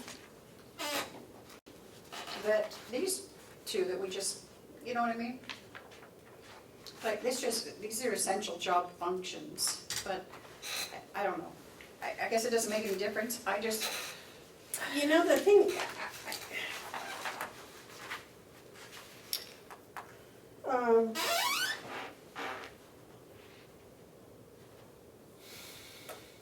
you know, having the HR director serve on the side of management in negotiations, Always happens. She's not, she doesn't represent the employees, she represents the Board of Commissioners. well, that's why I'm wondering if she should even be on that negotiation committee. Okay. Well, Madam Chairman, What? is there a difference between being on the committee, Ken, and being in attendance when it happens, when the negotiations happen? I can see the human resource. You can't be in the meetings if you're not on the schedule. You gotta be part of the committee in order to be in the meetings, they're closed, they're not open meetings. So she's either a member of Or the she's not, body or or she's not. she's not. Okay, because I can see the human resource being there to talk about benefits, talk about salaries, talk about things of that nature, but, and the county policies would be the one, she would be the one. so she'd have to be on the side of management, not the, Right. But does she have to be there? It's best to understand how everything unfolds and how it all goes together. So being in the meetings really, you know, it's one thing to read it and try to interpret it. You're in the meeting, you know how it should be interpreted because you've already discussed it. And then as far as, you know, so the contracts are just the way the one the nursing home's written anyways, is open for, it's open for interpretation all the time. So if you're in the meeting, it would be helpful, I think, for her to see how, or him, shouldn't keep saying her or him, to see how it all unfolds, as opposed to trying to see it afterwards. You don't think it would remove objectivity? Well, Lisa's in them and so is Jessica, so I just think it if it's either or, you can or you can't, I'd certainly throw my hat in on the side of being in on the management team. Okay. So now, back to what Terry's question was. Terry said that this supervisor scope, is that what it was? Yeah, but it's fine, I mean, I don't want Right. to, it's a supervision scope. yeah, Just repeated, pretty much, doesn't it, Ken? Well, it kind of gives you a quick snapshot of what the scope is. Okay. Of what they're doing. You know, the person he or she performs complex responsible duties requiring independent judgment in ensuring conformance with applicable laws, collective bargaining agreements, departmental policies, and in responding to departmental requests. Participate in development of management plans and programs at a countywide level. Planning and coordination at this level regularly requires coordination of activities, resources of a number of functions. So it's just a quick, okay, this is what, what I'll be supervising or what I'm responsible for.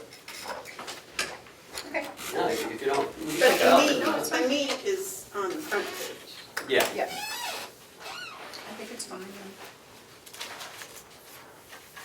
No, I forget what we did in the collective bargaining agreements. We took out the first sentence of the first one, or the first 7 words.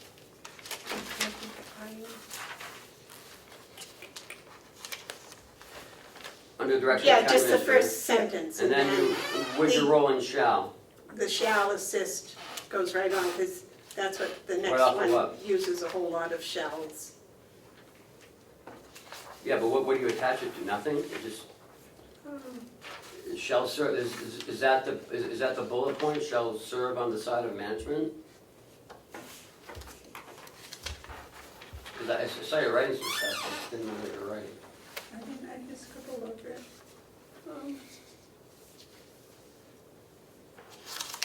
I think just if we can combine those two, and however you want to word it, because they both say, Okay, so just combine these two, okay, just reword it, because I think Okay. make the two into one. okay.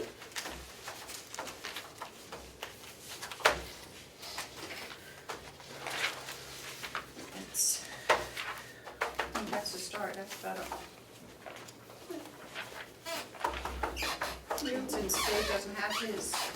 Did you have any additions or corrections or anything? No, but when I read it over, my thoughts were, it was very long.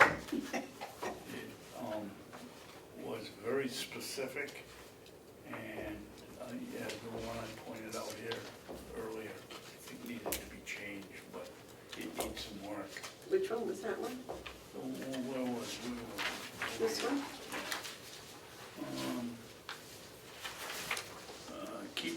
Keeps abreast of the latest technology, procedures, methods, systems, and materials employed in the industry.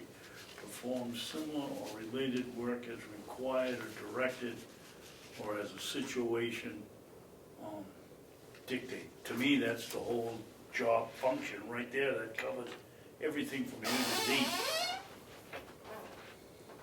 So we could just have that one and eliminate all the rest of it? Yeah. Why keeps abreast of technology? Isn't that John Rich's job? No. No, that's HRMS. HRMS, any new changes in, when we switch to Checkmate now, people can get it on their mobile phone, they can access that. Different technology things that are coming out in HR. So we've gone past the tin cans and the string. Yeah. Yeah, too many people got the string cut. Okay, I just thought it was a very long description of Well, some stuff has to be in there by law, but other stuff the job. doesn't. Do we have the thing about the person has to be able to lift Oh, 35 yeah. pounds, 6 feet? There's no requirements. Yeah. Could I ask that you put in the additions or corrections or changes we Yeah. put in today? And in the process, see if there's anything you could see that could be shortened or, Okay. Yeah. yeah. All right? Yep. All right, David? Yeah. Okay. Progress, not perfection, right? Consolidate.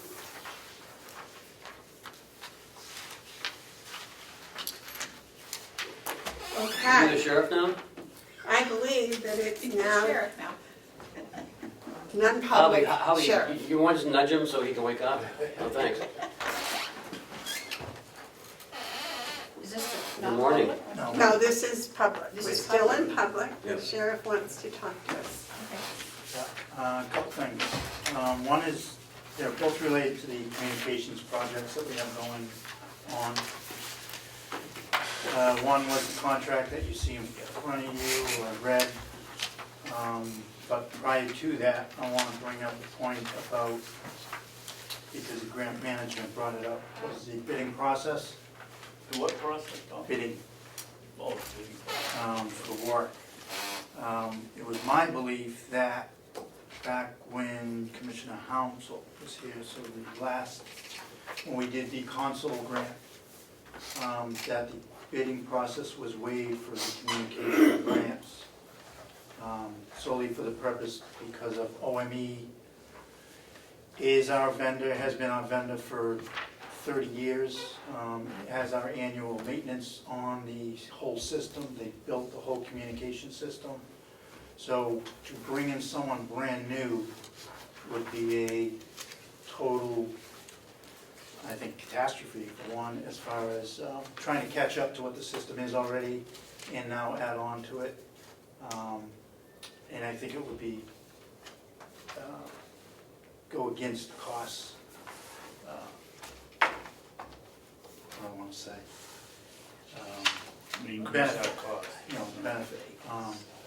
So, I guess I'm looking for, if you remember or not, if that was the vote. Yes, it was. If not, I would ask that this commission waive the bidding process for these two grants that we currently have been awarded. Didn't the logging part of it, did that go out to bid? The logging part was done by forestry. Okay, so it was different with that, okay. That's just,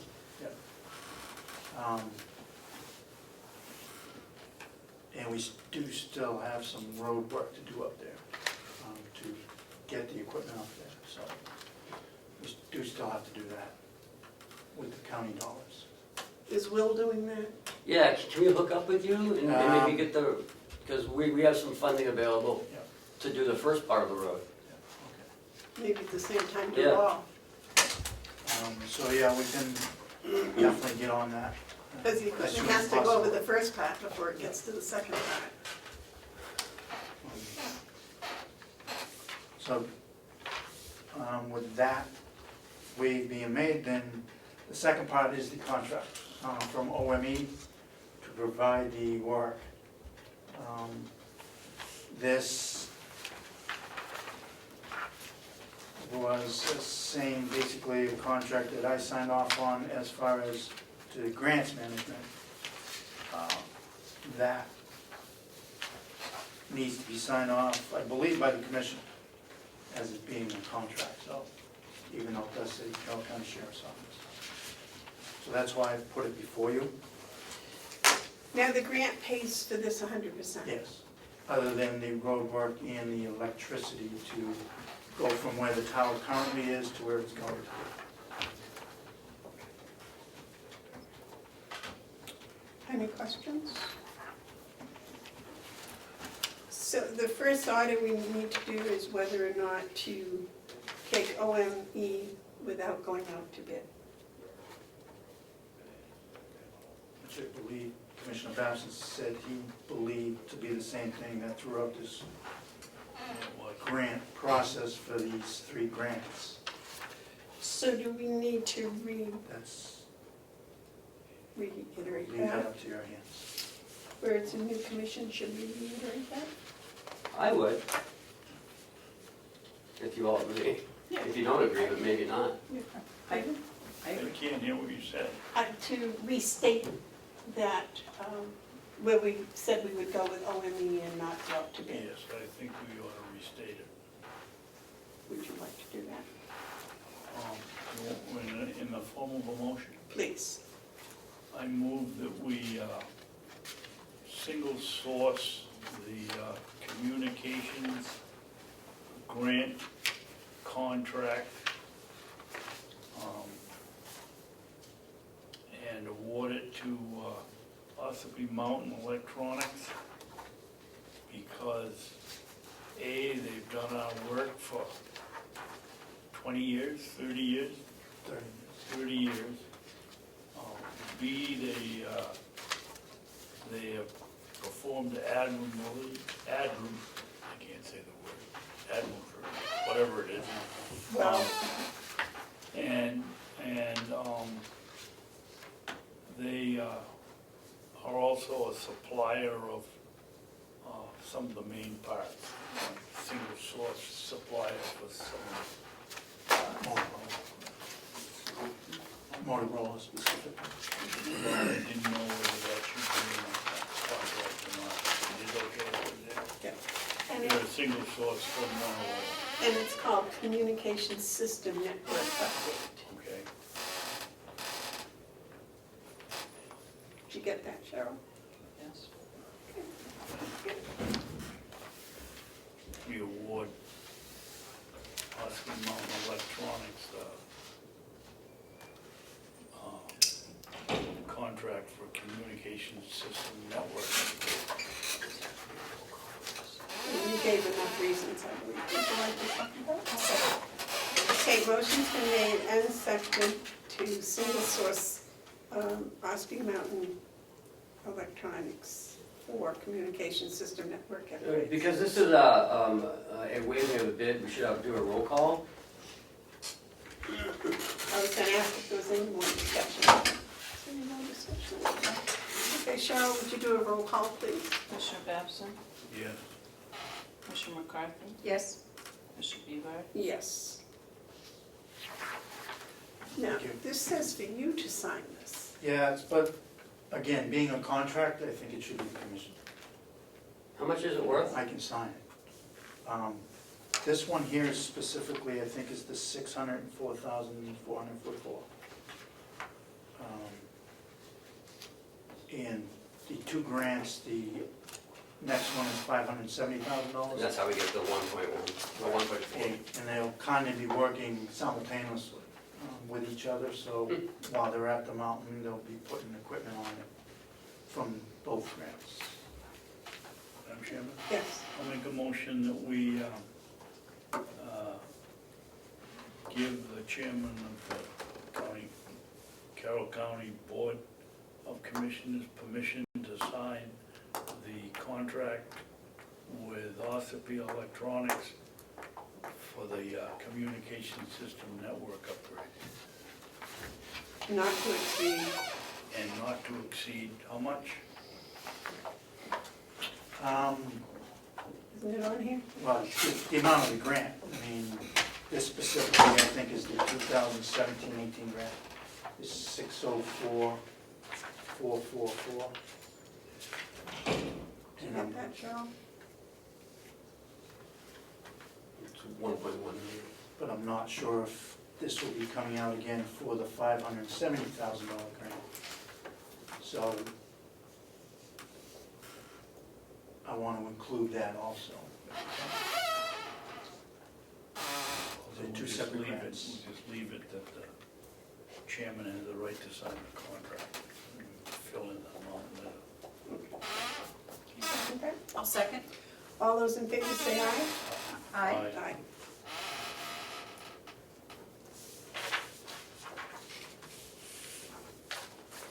What date would you like on here? Today's great. Today. 21? Today? 19.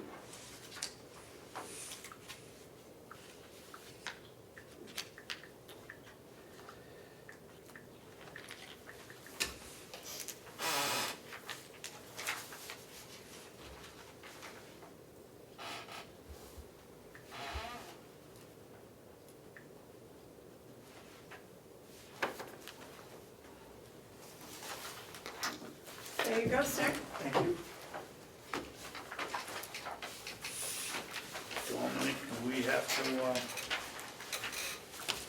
motion that you are the, single point of contact on the, No, that's Contact throughout on the the- contract. As far as the grants, that's, I'm the management of the grant, and so all documentation's in the files as far as quarterlies and payments, so we all in the file.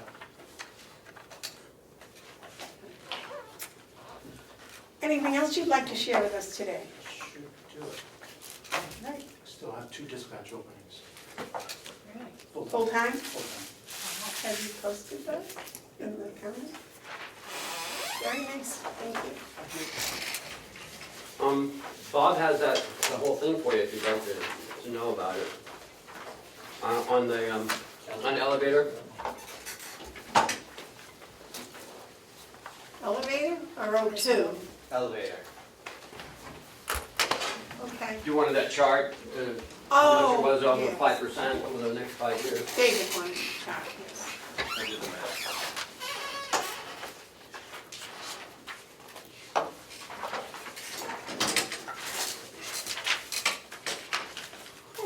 You did the math, Bob? Yes. Did you bring your transcript from high school? Yeah, Kathy helped him, Oh,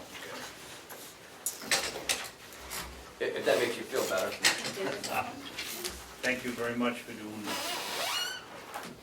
So it shows the monthly totals with the potential increase based on the contract with the yearly amount for each of the next 5 years. And the handwritten numbers down below are the what happened in the last 5 years on the last contract. They went up 2%, 2%, and 3%. So they were well below their allotted 5%, Maximum 5. maximum 5, yes.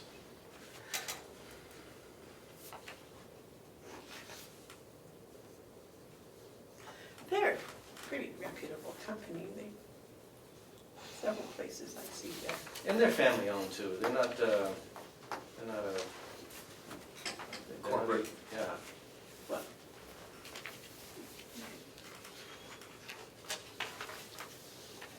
is that enough for you to be able to vote on today, David, or do you want a week to study it? No, absolutely. No, absolute one. No, this covers everything.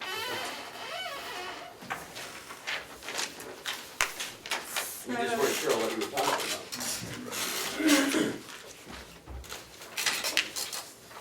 All right, I'm sorry, Bob, I seem to have lost. Oh, no, Pine State Elevator, right? Yeah.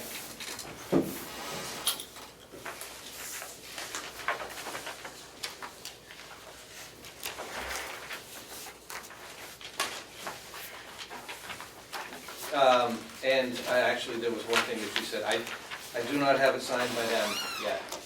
It was a blank contract, I missed that, I'm sorry. If you want them to sign it first, I can do that. But, How many commissioners have to sign it? just one. Okay,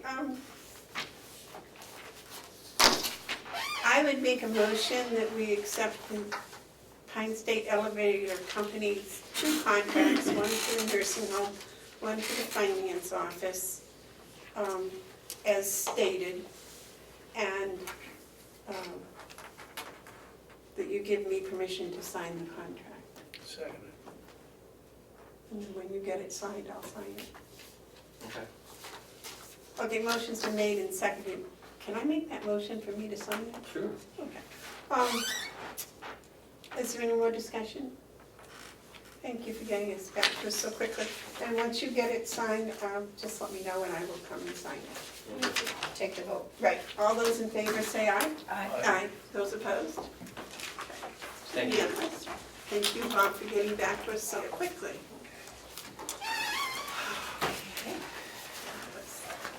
Gosh, we got a lot done today. Yeah. Yes.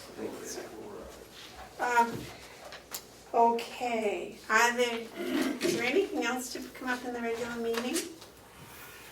I just want to let Joe know that we paid the water line loan off. Yes, I saw that. Are there any media questions? Is there any public input? David? Oh, okay, I'm sorry. I'm picking on a blister. Oh, okay, you shouldn't be working that hard to get blisters.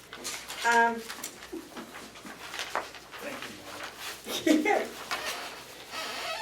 Would Would you like to read us into non-public? Yes. Oh, boy.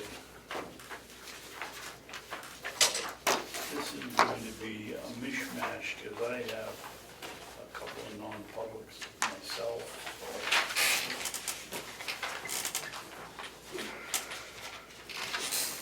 I'll move we go into non-public under RSA 91-A:3, Roman 2, parentheses, B, the hiring of any person as a public employee.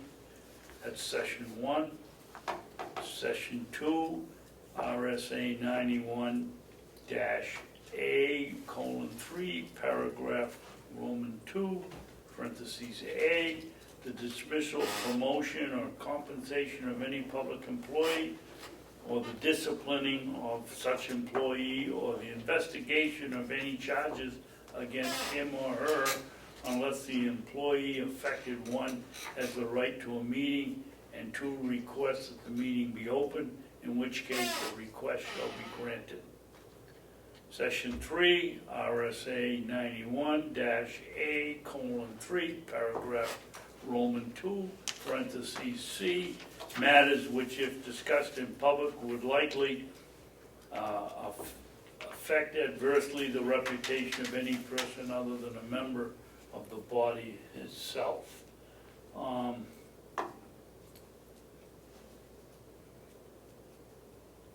And section 5, that should be There's section... 4. There's no more 4, so there's only 3. Yeah, Okay. session 4 was the sheriff. Right. Okay, so session 3, and mine will be session 3 and 4, would be under the one I just read Okay. off. And, session 5 will be, well, it could be 3, 4, and 5, actually.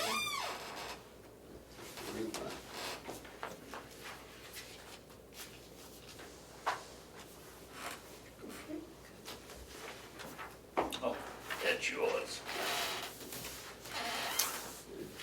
Did we get a second on that, or? Okay, I'll second. Would you like to read roll call, please, Cheryl? That's Commissioner Babson, Yes. Commissioner McCarthy, Yes. Commissioner Bevard. Yes.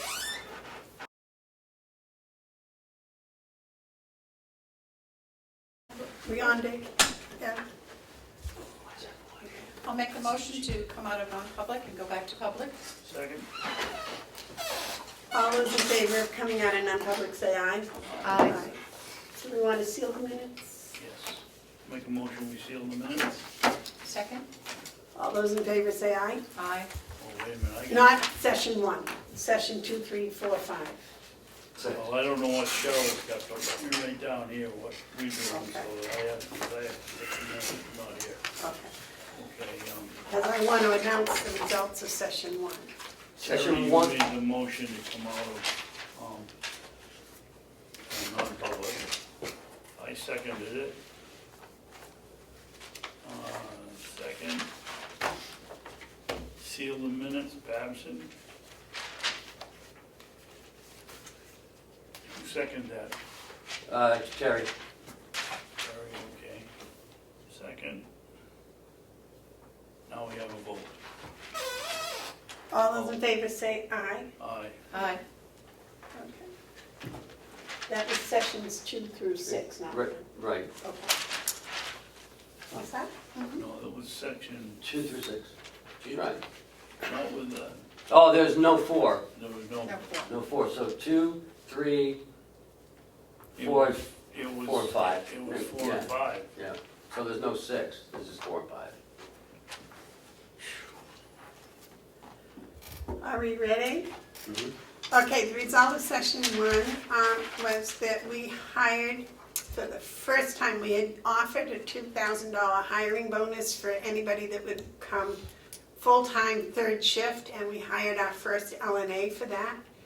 We hired an LNA for second shift, and we might actually have somebody else, another RN coming to join us. So the nursing home employment is improving vastly. Okay, is there anything else to come before today's meeting? I think for the public knowledge, shouldn't we tell them how much the bonus was? And they don't get it all the time, though, so that they're protected, Oh, I thought I said it. the people are protected, the taxpayer is protected. It's a $2,000 bonus only for third shift, full-time, and they get it prorated monthly? No, they get a quarterly. Quarterly. Quarter. So, And as you said, it's our first one. right, so. Hopefully it'll be the first of many. Right. Anyone else, anything I'm else? fine. Okay, I'll entertain a motion to adjourn. I'll make a motion to adjourn. Terry, motion. Would you like to second that? Of course, I'll second it, but I gotta put a new note here. I got it, Dan. All those in favor say You got it aye. Right now. Aye. Aye. Those opposed? Okay. We are adjourned. You two are David signing and- checks. David and Terry.